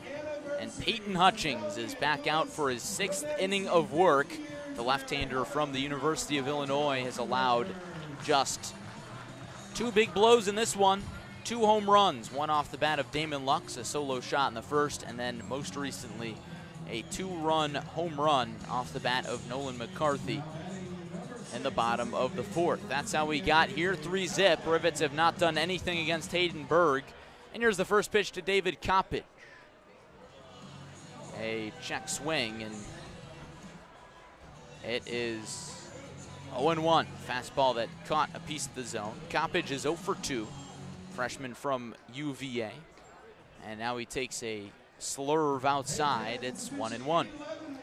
Hutchings so far just at 87 pitches, and manager JT Scara stretching him out as long as possible. The kick and the 1-1, a breaking ball cuts into the zone, but it misses according to home plate umpire Travis Roberson, and it's 2-1. But Hutchings started his career this spring at Illinois as a reliever. He fires the 2-1, a fastball misses outside, 3-1. But as soon as Hutchings got here in Rockford, JT Scara started stretching him into a reliever or into a starter's role.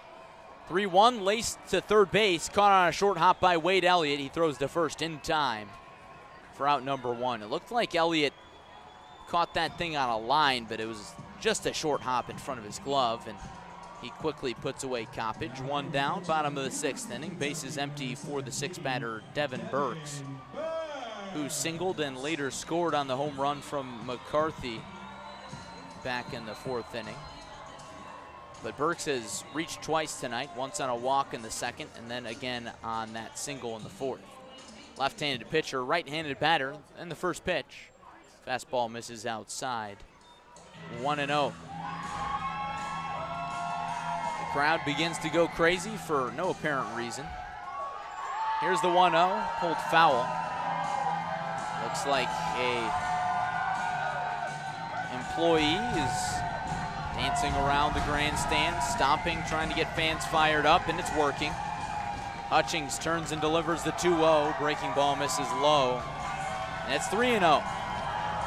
You know, you'd think this is the bottom of the 9th inning with the bases loaded and no outs, but no, it's just the bottom of the 6th inning with nobody on, and the 3-0 is lifted into center field.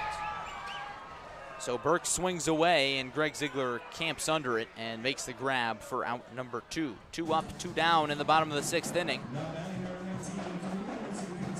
Rivets still behind by a score of 3-0, excuse me. Rivets have just 1 hit and no runs in this one.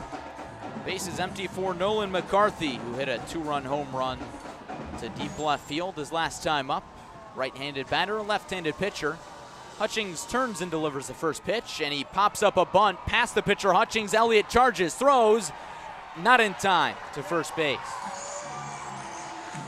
McCarthy beats that one out by a half a step, and the Growlers have a base runner here in the 6th inning.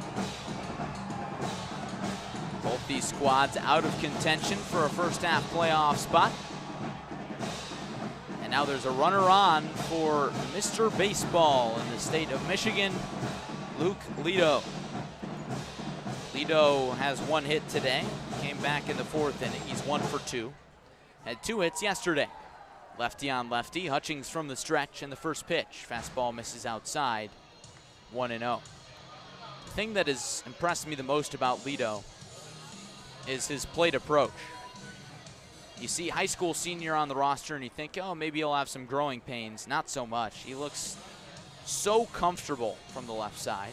Hutchings throws over to first base to check on McCarthy. He's back safely. But even against lefties, Lido has looked just fine. Batted .410 this spring for Portage High School, where he just graduated. Another check on McCarthy back at first base. He's back safely again. Now the 1-0, breaking ball out over the heart of the plate, taken for a called strike 1. 1-1 on Lido. But Lido with a big frame in the left-handed batter's box. Standing at 6'3", and he offers at the 1-1 and fouls it over the screen, out of play, and it's 1-2. Hutchings has just 3 strikeouts tonight. This 6th inning will likely be his last. He's now at 98 pitches, unlimited on pitches for the first time this season. And the 1-2 misses outside. He's at 99 pitches, and the count is 2-2. Fastball at 87 there. Velocity is kept up for Hutchings throughout the game. Trying to go out on a high note.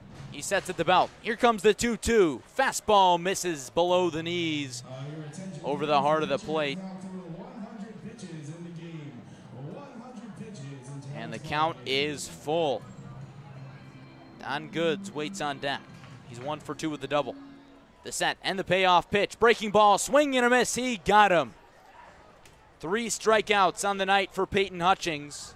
And his night is likely over after allowing 3 earned runs after 6 innings of solid ball. Hutchings once again leaves the Growlers off the board, and the score remains Growlers 3, Rivets nothing. Going to the 7th on the Rockford Rivets Baseball Network.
Moving to the 7th inning, it's getting late at Homer Stryker Field with the Rockford Rivets trailing by a score of 3-0.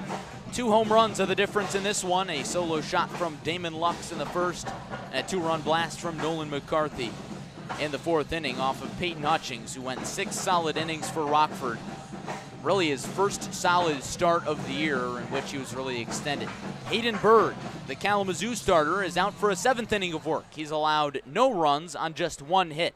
He faces Jake Donahue to start the inning, and the first pitch is swung on and popped up to the right side.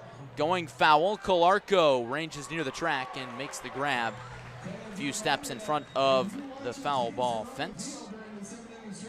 And there's quickly 1 down in the top of the 7th. Rivets behind 3-0. Nobody on for Cam McDonald. McDonald is 0 for 2 with a strikeout and a fly out. I was talking to Cam during batting practice before the game. He told me, I'm feeling it. Today's the day I get hot. He takes a breaking ball that misses outside, 1-0. And then he said, well, if not tonight, then tomorrow. So he's feeling good. Here's the kick in the 1-0. Breaking ball bounces off the shoe of the catcher, Devin Burks, and squirts away. It's 2-0. Cam, the redshirt sophomore from the University of Illinois. A 3-year Rockford Rivet, so I've gotten to know Cam pretty well. Here's the kick in the 2-0. Fastball misses outside, and it's 3-0. And Cam is one of the guys who's really an energizer bunny for this Rivet squad, always keeping things light, keeping the energy up. He leans back in the box and waits on the 3-0 pitch. Fastball dots the outside corner. It's 3-1. There's action ready and waiting in the Growlers bullpen as Hayden Berg is up to 100 pitches through 6 1/3. He rocks and fires. The 3-1 pitch swung on and popped up off to the right side and out of play, and the count is full. Berg has struck out 6 Rivets while walking 5 of them. However, he has worked around all of them unscathed. He's just allowed 1 hit, a single by Jared Cushing in the 2nd inning. Here's the payoff pitch to McDonald. Swung on and chopped to short. Luke Lito gobbles it up and throws high to Calarco, who stretches using his entire 6'2" frame to record the out. 6-3 put out. Cam McDonald is retired, and here's Grant McGill with the bases empty, and the Rivets down by 3 in the top of the 7th inning. Rivets lost a pitcher's duel last night by a score of 4-2. They've lost 5 straight road games and 6 of the last 7 overall. First pitch to Grant McGill. Fastball misses outside.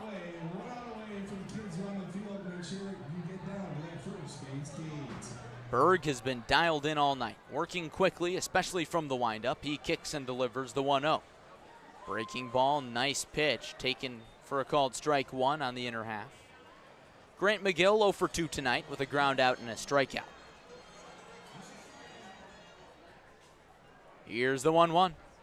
Misses down and away, and it's 2-1.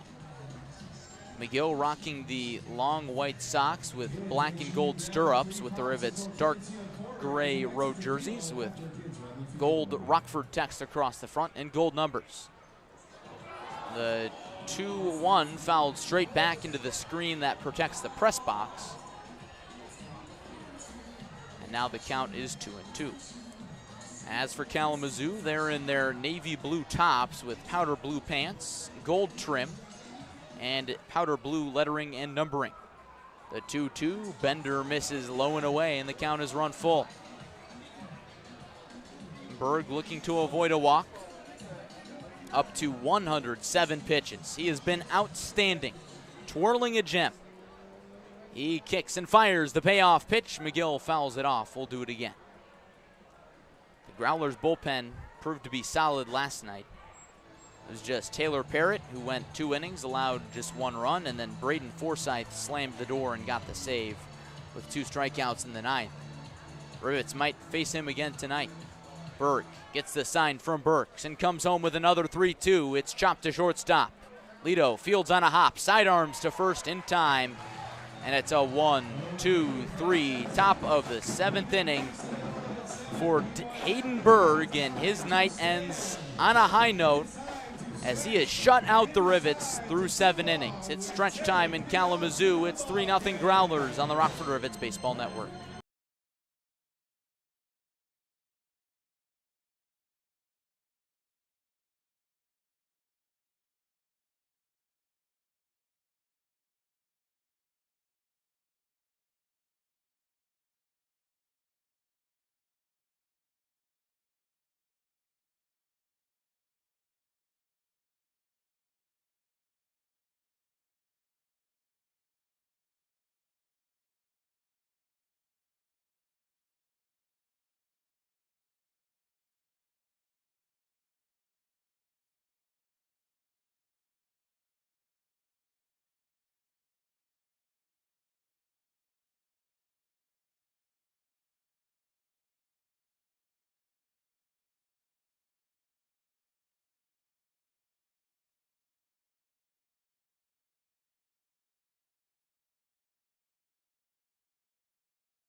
Kalamazoo Growlers 3, Rockford Rivets nothing, going to the bottom of the 7th inning at Homer Stryker Field in Kalamazoo. And the Rivets starter Peyton Hutchings is done. The lefty went 6 innings, allowing 7 hits, 3 earned runs, 2 walks, and 3 strikeouts. He had a great outing.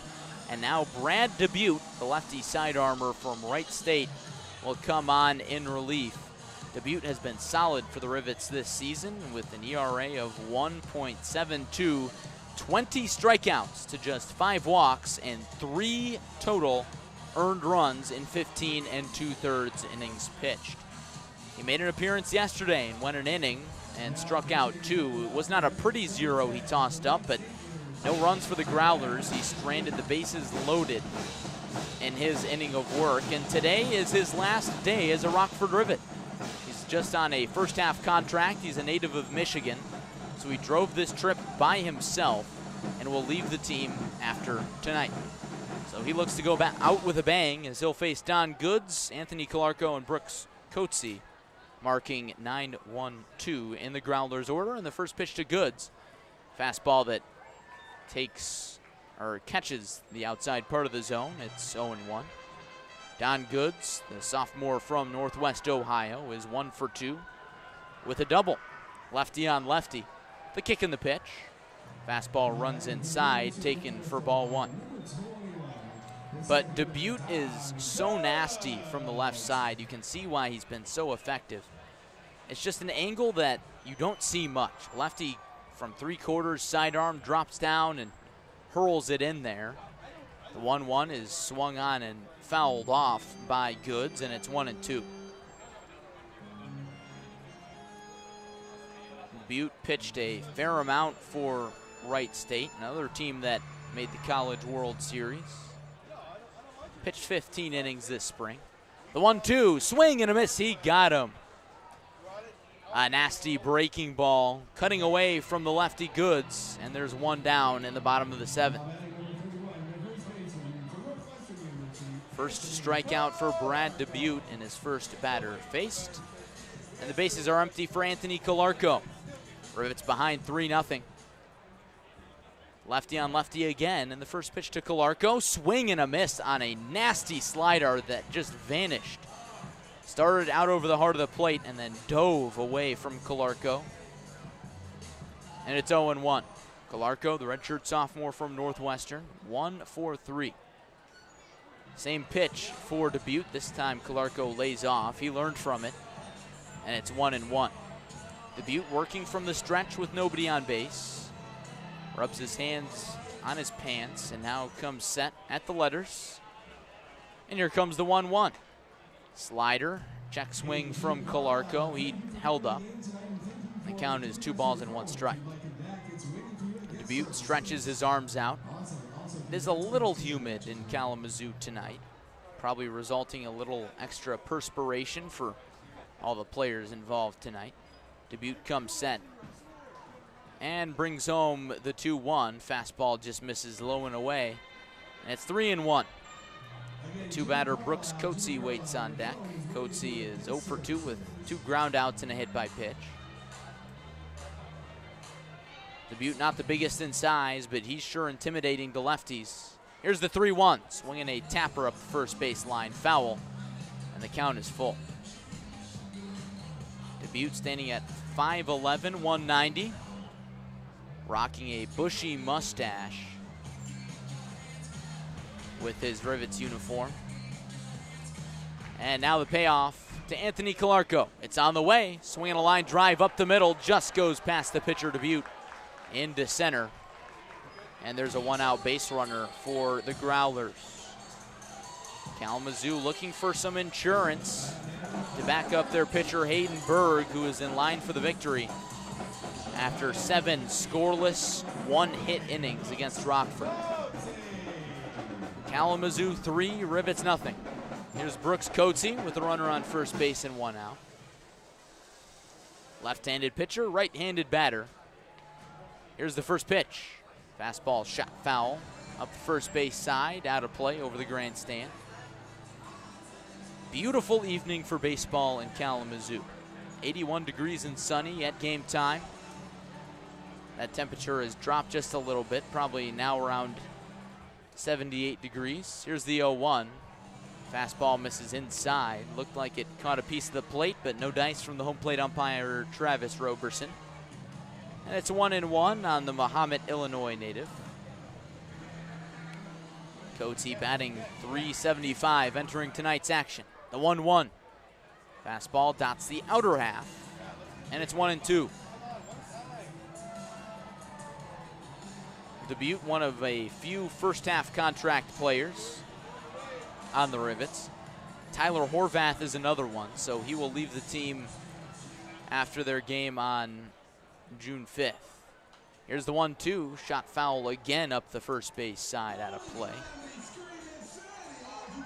But the Rivets will wrap up the first half with 2 games at Fond du Lac on the 4th and 5th, before traveling to Kenosha to open the second half with 2 games on the 6th and 7th. There'll be new life for the Rivets. Here's the 1-2. Fastball cut on and missed. Dropped third strike from McGill, but it doesn't matter with Calarco on first base. And 2 strikeouts for Brad Dubuque in the bottom of the 7th. There's 2 down. Calarco remains on the first base bag, and here's Damon Lux, who is 1 for 2 with a walk, a solo home run, and a strikeout. He walked his last time. First pitch to the right-handed batter. He swings and soars one down the right field line. Long run for McDonald, and it drops foul. Rivets got lucky on that one. McDonald was nowhere near the line, and Calarco may have had a chance to score from first base, but instead it's 0-1. Rivets trailing 3-0. They've lost 6 of the team's last 7 games, including 5 away from Rivet Stadium, 5 consecutive. Not all over that stretch,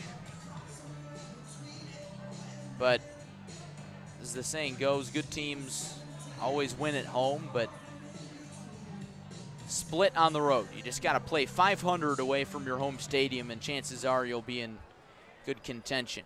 Here's the 0-1.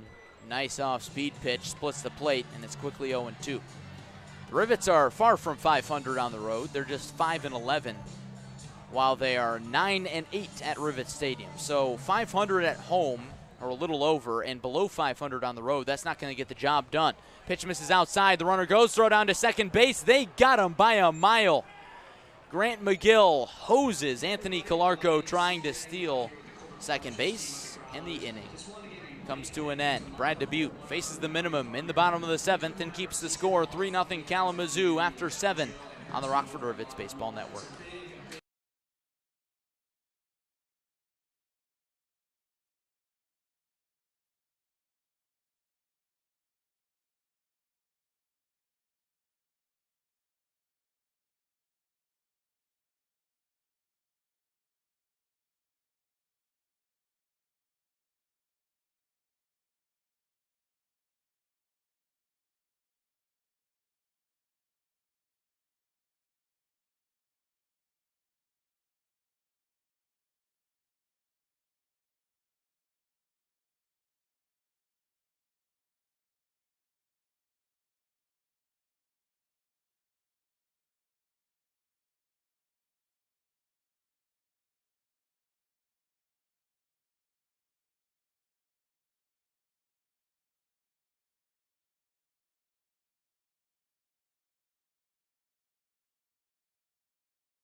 Rivets trail the Kalamazoo Growlers 3-0 as we head to the top of the 8th. Time is running out for the Rivets, who were one hit through 7 innings by Kalamazoo starter Hayden Berg, and he is now out of the game. So manager Cody Pachaki going to the Kalamazoo bullpen and handing the ball to Colin Witzke, the 6'3" freshman from Kalamazoo Valley Community College.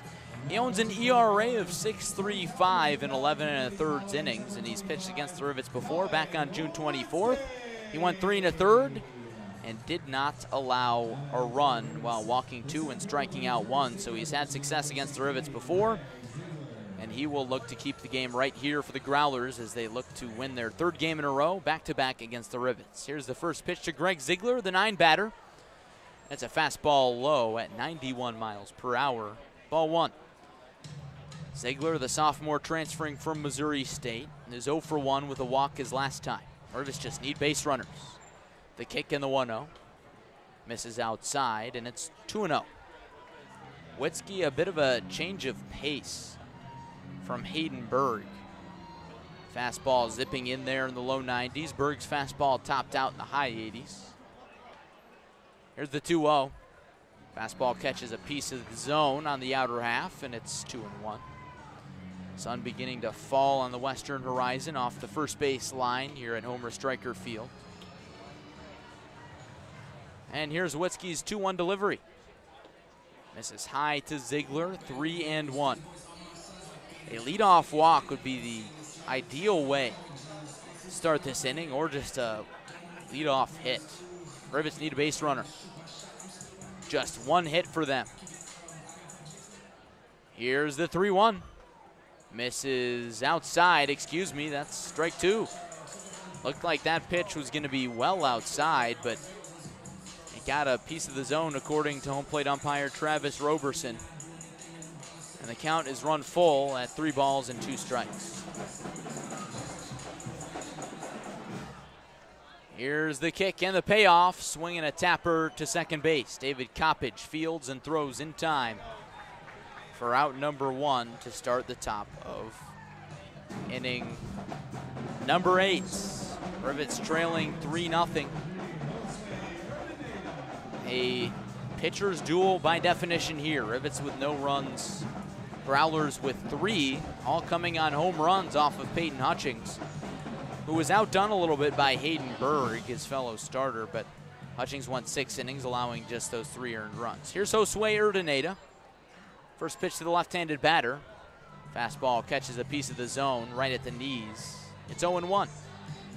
Josue is 0 for 2 with a pop out, a ground out, and a walk. Witzke rocks and delivers. Fastball runs inside, taken for ball 1. Witzke kicks a little bit of dirt off the mound. Now situates himself on the left side of the rubber. Jakey Geloff, the 3rd baseman, is shaded in on the grass in anticipation of a bunt. And the 1-1 is a fastball that runs inside again. It's 2-1 on Josue. He's a runner the Rivets want on base. He's got some wheels. Witzke working quickly. 2-1. Runs inside, nearly hits Urdaneta, but he dances out of the way, and the count is 3-1. It looked like the pitch almost hit him. May have glanced him, but he remains at home plate. So it's 3-1. Phil Matulia, the 2nd batter in the Rivets order, waits on deck. So despite the Rivets' struggles in the hit column, they have managed 5 walks. That has been a struggle for Kalamazoo all season long, is walks from the pitching staff. They walked over 30 batters in 4 games against Rockford last week. 3-1, swung on and shot foul, a screamer into the grandstand. On the 3rd base side, everybody's all right, but now the count is full. Fans are sticking around in this quick game. Fireworks to follow. Here's the payoff. Swinging a tapper to 3rd base. Slow roller, gloved by Geloff, and the throw to first base in time to get Urdaneta by a half a step. And it's 2 up, 2 down in the Rockford 8th inning. It has been such a gem from the Kalamazoo pitching staff. Hayden Berg was so stellar through 7 innings, and now Colin Witzke is picking up right where he left off.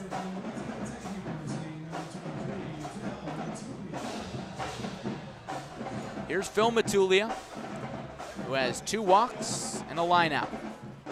Rivets trailing 3-0. First pitch. Fastball called strike 1.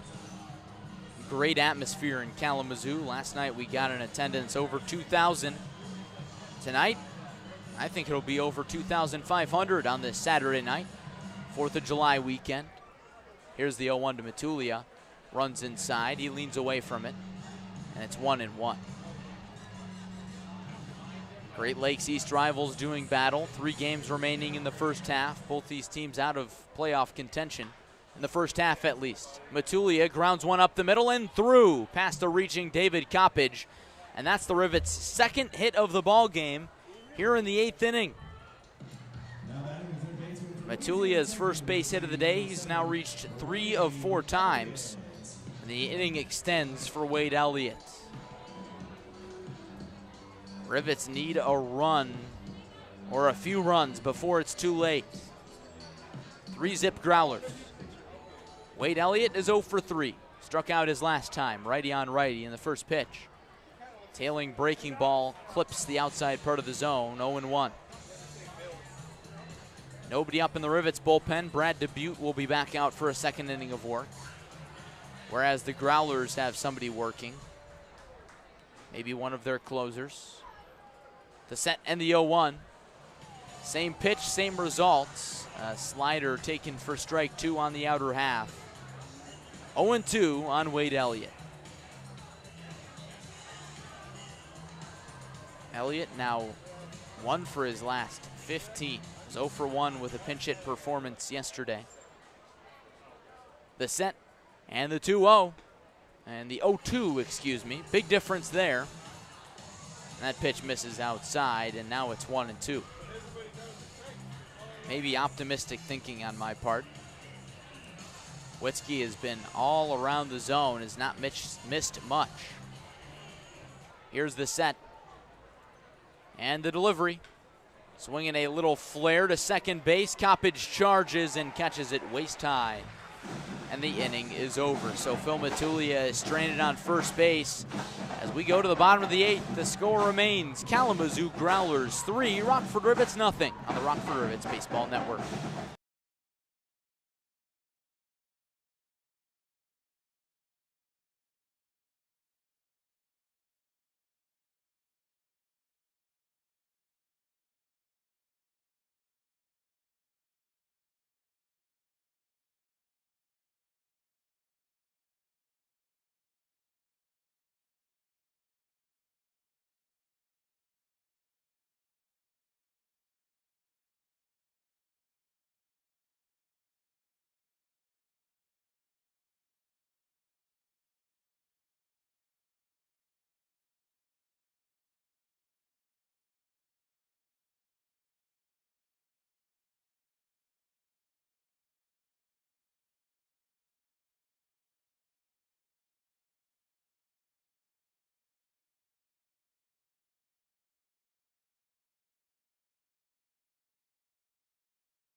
Bottom of the 8th inning in Kalamazoo, Michigan. Rivets trail the Growlers by a score of 3-0.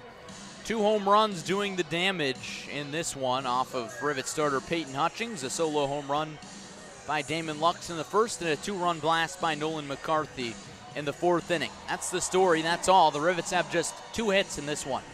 They've been shut down by first Hayden Berg and now Colin Witzke out of the bullpen.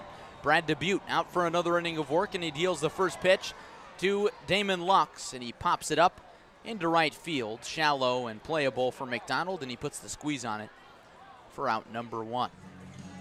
1 pitch, 1 out for Brad Dubuque in the bottom of the 8th inning. And his final day as a Rivet. Game number 34 of 72 for both these squads. Dubuque just on a first half contract. He'll rest his arm for the rest of the summer. And now he faces Jake Geloff with the bases empty.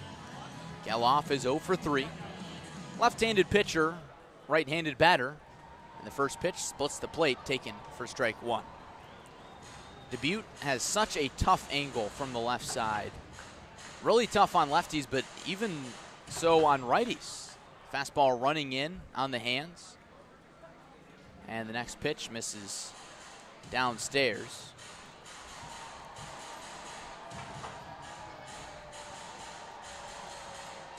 Count is 1-1. Dubuque looks in for the sign, shakes off McGill. McGill sets up inside. And here's the 1-1, swung on and tapped foul. And the count is 1-2. So Geloff, freshman at Virginia, plays on the Virginia squad with his brother Zach Geloff, who played in the Northwoods League last summer. Here's the 1-2. Slider misses well outside. And it's back even at 2 apiece. But Jake Geloff, a freshman. Zach Geloff, I believe, is a sophomore and was named to the All-College World Series team, I think. He was playing a big role on that Virginia team. And Dubuque hits Jake Geloff with a slider. Runs in a little bit too far, and it's a 1-out base runner for the Growlers in the bottom of the 8th. They already lead 3-zip on Rockford on fireworks night on this July 3rd. It is July 3rd. What do you say we take a look at this date in baseball history? David Coppage will step to the plate now.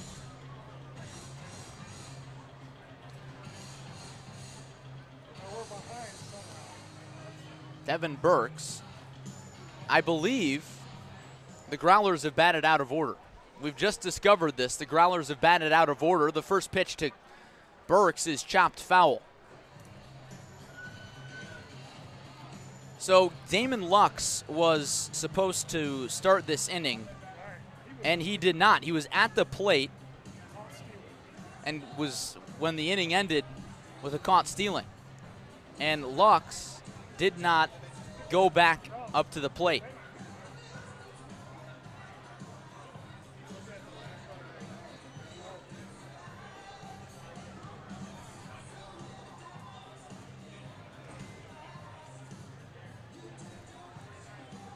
So we're up here trying to figure out how all this is, but the count is 0-1 on Burks, and he cuts and misses. And it's 0-2. So it was Coppage that was hit with the pitch. He stands on first base. And Geloff flied out to right to start the inning, and now Burks cuts and misses, and he's set down for strike 3. That's out number 2 in this inning, but if the Rivets noticed that they were batting out of order, it would have been out number 3. That's an automatic out. Growlers in front of the Rockford Rivets by a score of 3-0. Runner on first here in the bottom of the 8th inning. And here's Nolan McCarthy. McCarthy is 2 for 3 with a home run and a single. 2 RBIs for him on that blast. First pitch to the righty. Fastball runs down and in. Taken for ball 1. But looking at the Rivets dugout, I don't think they noticed at all. And the Growlers certainly didn't. Maybe if they did, they're just trying to cover it up at this point. And now time is called by the home plate umpire, Travis Roberson. But Damon Lux was at the plate when the inning ended in the bottom of the 7th because Calarco was caught stealing at second base.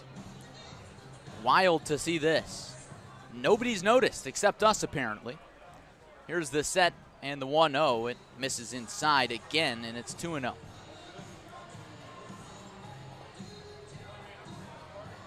McCarthy sporting long navy blue socks with his powder blue pants and navy blue top. Interesting color combination for Kalamazoo. It looks slick. There's the 2-0, swung on and lifted into right. Cam McDonald has a beat on it, moves towards the line and makes the grab, and the inning is over.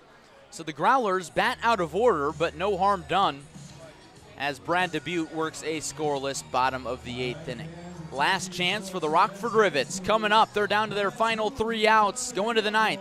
Down 3-0 on the Rockford Rivets Baseball Network.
Top of the 9th inning in Kalamazoo, Michigan, with the Rockford Rivets trailing the Kalamazoo Growlers 3-0 in a pitcher's duel. Started by Hayden Berg for the Growlers. He went 7 innings, surrendering just 1 hit and no runs. Colin Witzke followed him out of the bullpen, pitched a scoreless 8th inning, and now Trey Nordman is on to close this thing down for the Growlers, and he will try to hand the Rivets their 6th straight road loss and 7th loss of the team's last 8 games. Nordman, the freshman from Lipscomb University, has an ERA of 8.44, struggles mightily with command. 22 walks to 14 strikeouts. He's faced the Rivets before, back on June 24th. He went 2 2/3, walked 6, struck out 4, and allowed 1 earned run. He'll face Daniel Cantu, Jared Cushing, and Jake Donahue at the very least in this 9th inning. 4-5-6 in the Rivets lineup. Daniel Cantu 0 for 3 with a long on-base streak on the line. Here's the first pitch from Nordman. Fastball splits the plate, taken for a called strike 1. Cantu has reached base in all 10 games he's played as a Rivet up until this point. Needs to get on base here to extend that. Left-handed batter, right-handed pitcher. Nordman sets at the letters with nobody on. Here's the 0-1. Fastball gets all the way back to the plexiglass behind home plate, taken for ball one. If you're the Rivets here and you correctly remember about Nordman's first outing, you're probably taking all the way, maybe until you get 2 strikes. Here's the 1-1 to Daniel Cantu. It's on the way. Slow breaking ball. Catches a piece of the zone on the outer half, and it's 1 ball and 2 strikes. 1 and 2 on Cantu, who has a strikeout, a flyout, and a lineout. Freshman from USF. Has come through with clutch hits against Kalamazoo before. Had the walk-off in game 1 of a doubleheader on June 24th. Needs to come through here. The 1-2, swing and a miss. He's set down on strikes. A fastball at 94 out of the hand of Nordman. And the Rivets are down to their final 2 outs. And pump it up. Blast through the speakers. What do you know? If you were with us last night, you heard the story about this classic Southwestern Michigan baseball song.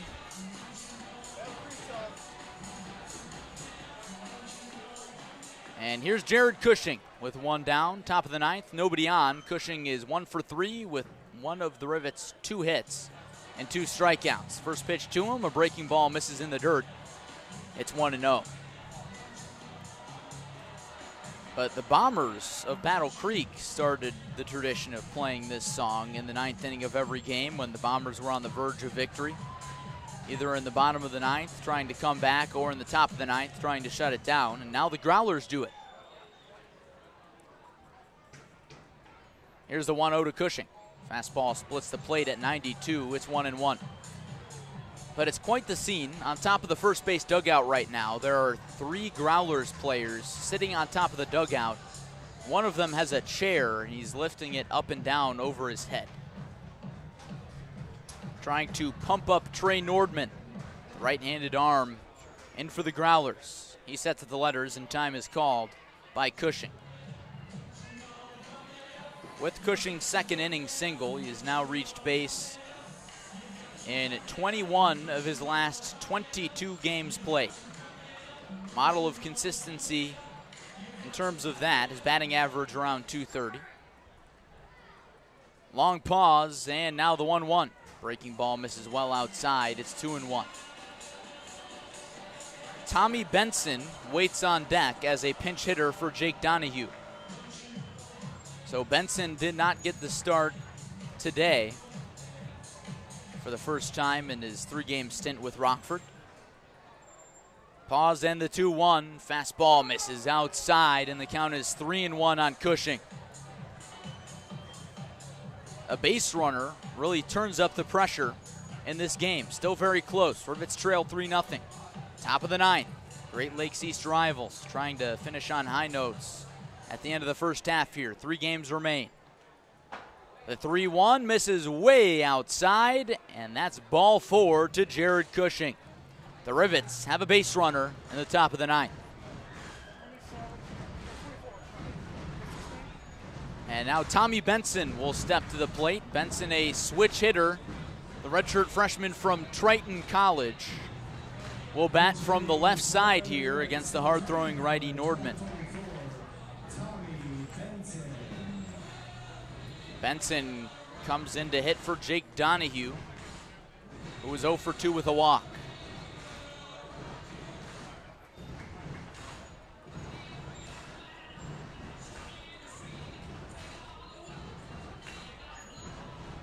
Benson, the redshirt freshman from Triton College, has transferred around in his baseball career, starting his career at North Alabama, then to Wabash Valley Community College before Triton.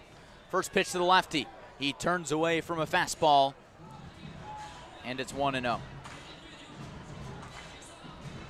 Benson prefers hitting from the right side, but he's got a lot of pop from the left side as well, as we've seen. He's hit a long double at Rivet Stadium from the left side, the 1-0. Nordman comes back with a fastball strike that paints the outside corner. It's 1-1.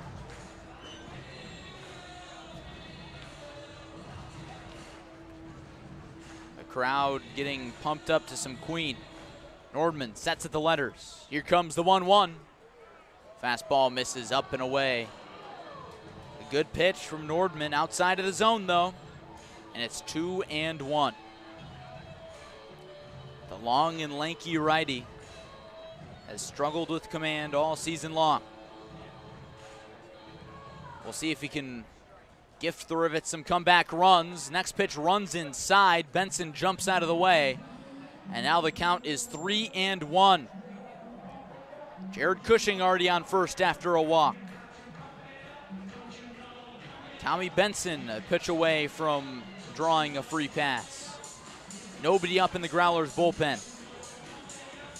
We'll see if Pump It Up can save Nordman here. The 3-1 misses up and away, and that's ball 4. Back-to-back walks for the Rivets in the top of the 9th. And now one swing of the bat could tie this game up. Rivets trail 3-0. They've had just 2 hits up until this point of the game. And now with Cushing on second base and Tommy Benson on first, here is Cam McDonald. Cam is 0 for 3 tonight. Grounded out to shortstop his last time. Another ground out to short could end the game with a double play. Nordman has the sign. Long pause, and now the first pitch. Fastball misses high, ball 1.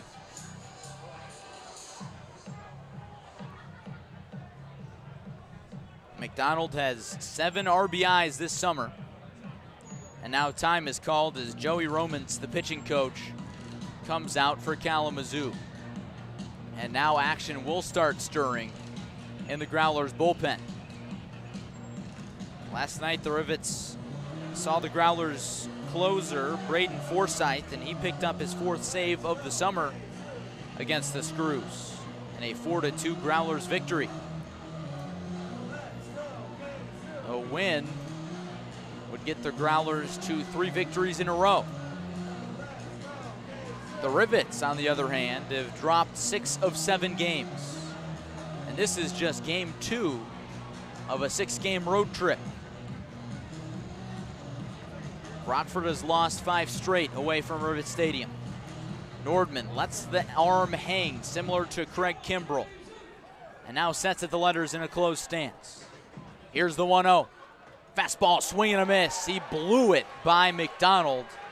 Nordman really reared back and brought it there at 92 miles per hour. And the count is 1-1. McDonald represents the tying run at the plate. A wide open batting stance for the 6'5" redshirt sophomore from Illinois. Here's the 1-1. Swinging a drive, line drive right at the left fielder, Damon Lux, and he makes the catch for out number 2. McDonald barreled that ball up, but just right at the defender. And the Rivets are down to their final out, and Grant McGill is the last chance.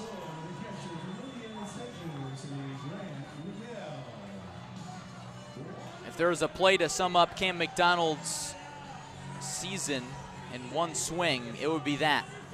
A crushed ball right at a defender. But regardless, the Rivets trail 3-0, top of the 9th. Jared Cushing on second. Tommy Benson on first base. Grant McGill at the plate with 2 down.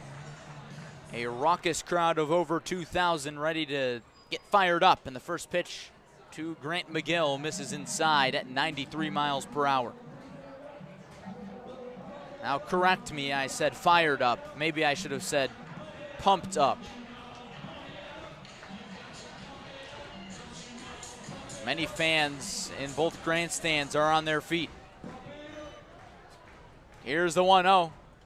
It misses upstairs and gets away from Burks. Both runners move up 90 feet. A base hit could get the Rivets to within 1. Cushing on third base. Benson on second base.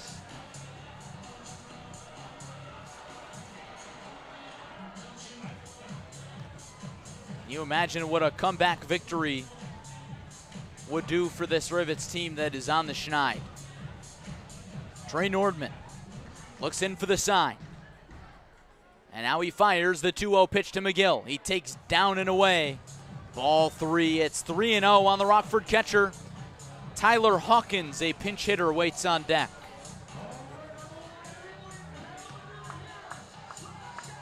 He will pinch hit for Greg Ziegler should we get there. You have to assume McGill will be taking all the way on 3-0. Nordman has already issued 2 walks. Will it be a third? The 3-0. Fastball paints the outer half.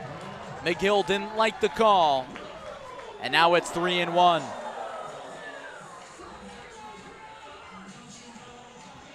The Rivets and Growlers have played so many intense games already in this season series. This is the 6th game.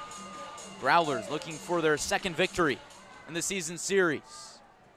Here's the kick and the 3-1, swinging a foul ball, and the Rivets are down to their final strike. Looked like that pitch was slightly outside of the zone, but McGill fought it off. Redshirt freshman from Indiana State examines his bat. He digs into the right-handed batter's box, taps the plate twice. Nordman standing at 6'3" on the bump. Fiddles with the baseball in his right hand. Comes set. And here's the payoff pitch. Swinging a foul ball, we'll do it again. Grant McGill stays alive on a 92 miles per hour fastball, just staying alive.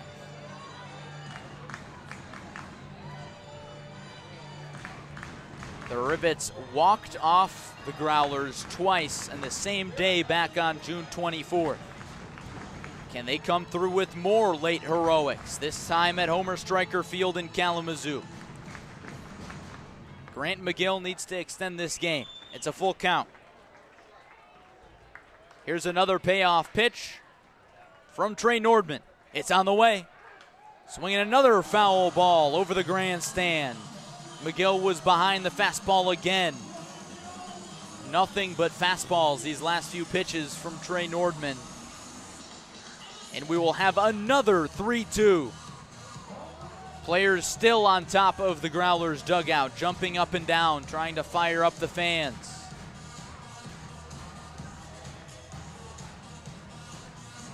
No such Rivets players on their third base dugout. Trey Nordman has the sign. And now another 3-2 pitch. Breaking ball misses outside, and the bases are loaded for Tyler Hawkins.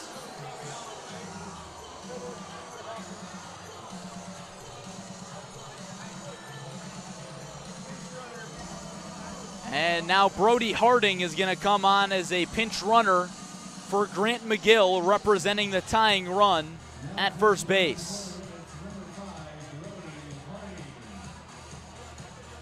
Manager JT Scara pulling all sorts of strings. So Greg Ziegler is out of the ball game, and Tyler Hawkins, the redshirt freshman from Louisville, is on in the biggest spot in this game. The Rivets still have just 2 hits. They trail 3-0, top of the 9th, 2 outs, bases loaded.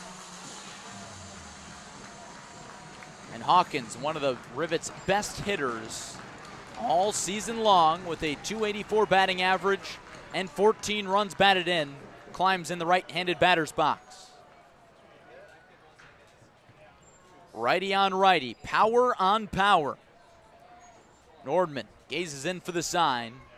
And now the first pitch to Tyler Hawkins. It hit him. Fastball hit him in the upper back. That ball bounced a long way, all the way back to the screen, and the Rivets get their first run on a hit by pitch.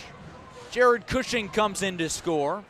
1 run already in with no hits here in this 9th inning, and the bases remain loaded for the leadoff man, Josue Urdaneta. The score is now 3-1 Kalamazoo. And you gotta figure that Cody Pachaki is urging the Growlers bullpen to work as quickly as possible to get a new arm into this ball game. Bases juiced for Josue Urdaneta. Hitless today, 0 for 3 with a walk. First pitch to the left-handed batter. Fastball misses outside, 1-0. The Growlers infield, with the exception of Jake Geloff, the third baseman, about even with the bag. Tommy Benson on third base. Brody Harding on second. Tyler Hawkins on first. The 1-0 runs inside, knocked down by Burks, who is in on the dirt. And now the count is 2-0 on Urdaneta. Always a tough batter to pitch to, but especially in a pressure situation. It's a guy that can make contact with ease. Came through with a game-tying single in the bottom of the ninth inning in Game 1 of the June 24th doubleheader between these squads at Rivet Stadium. The Screws would go on to win. Can he come through here? The 2-0. Fastball finds the zone, taken for strike one.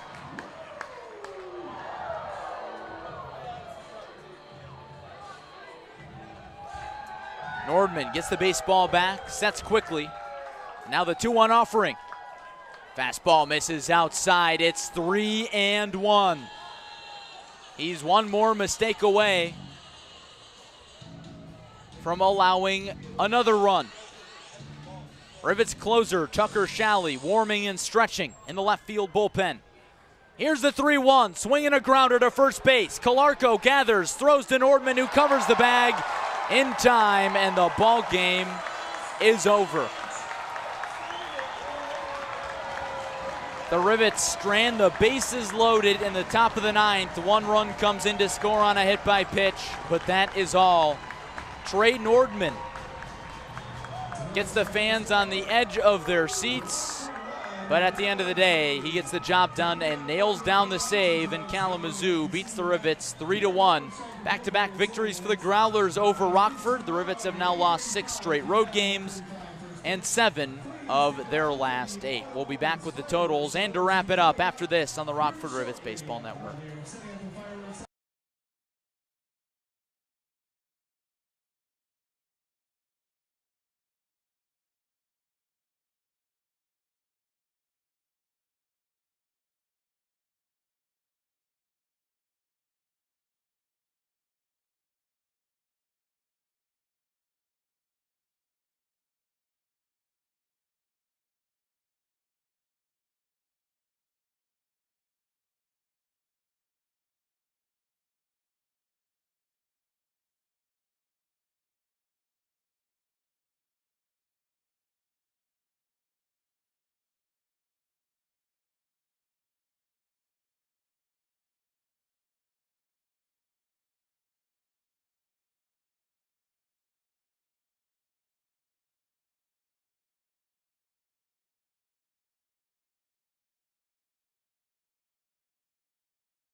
Welcome back to Homer Stryker Field in Kalamazoo, Michigan, where the Rivets have dropped another loss. They've now lost 7 of their last 8 games. And let's take a look at the final lines in this one. First, for the victorious Kalamazoo Growlers,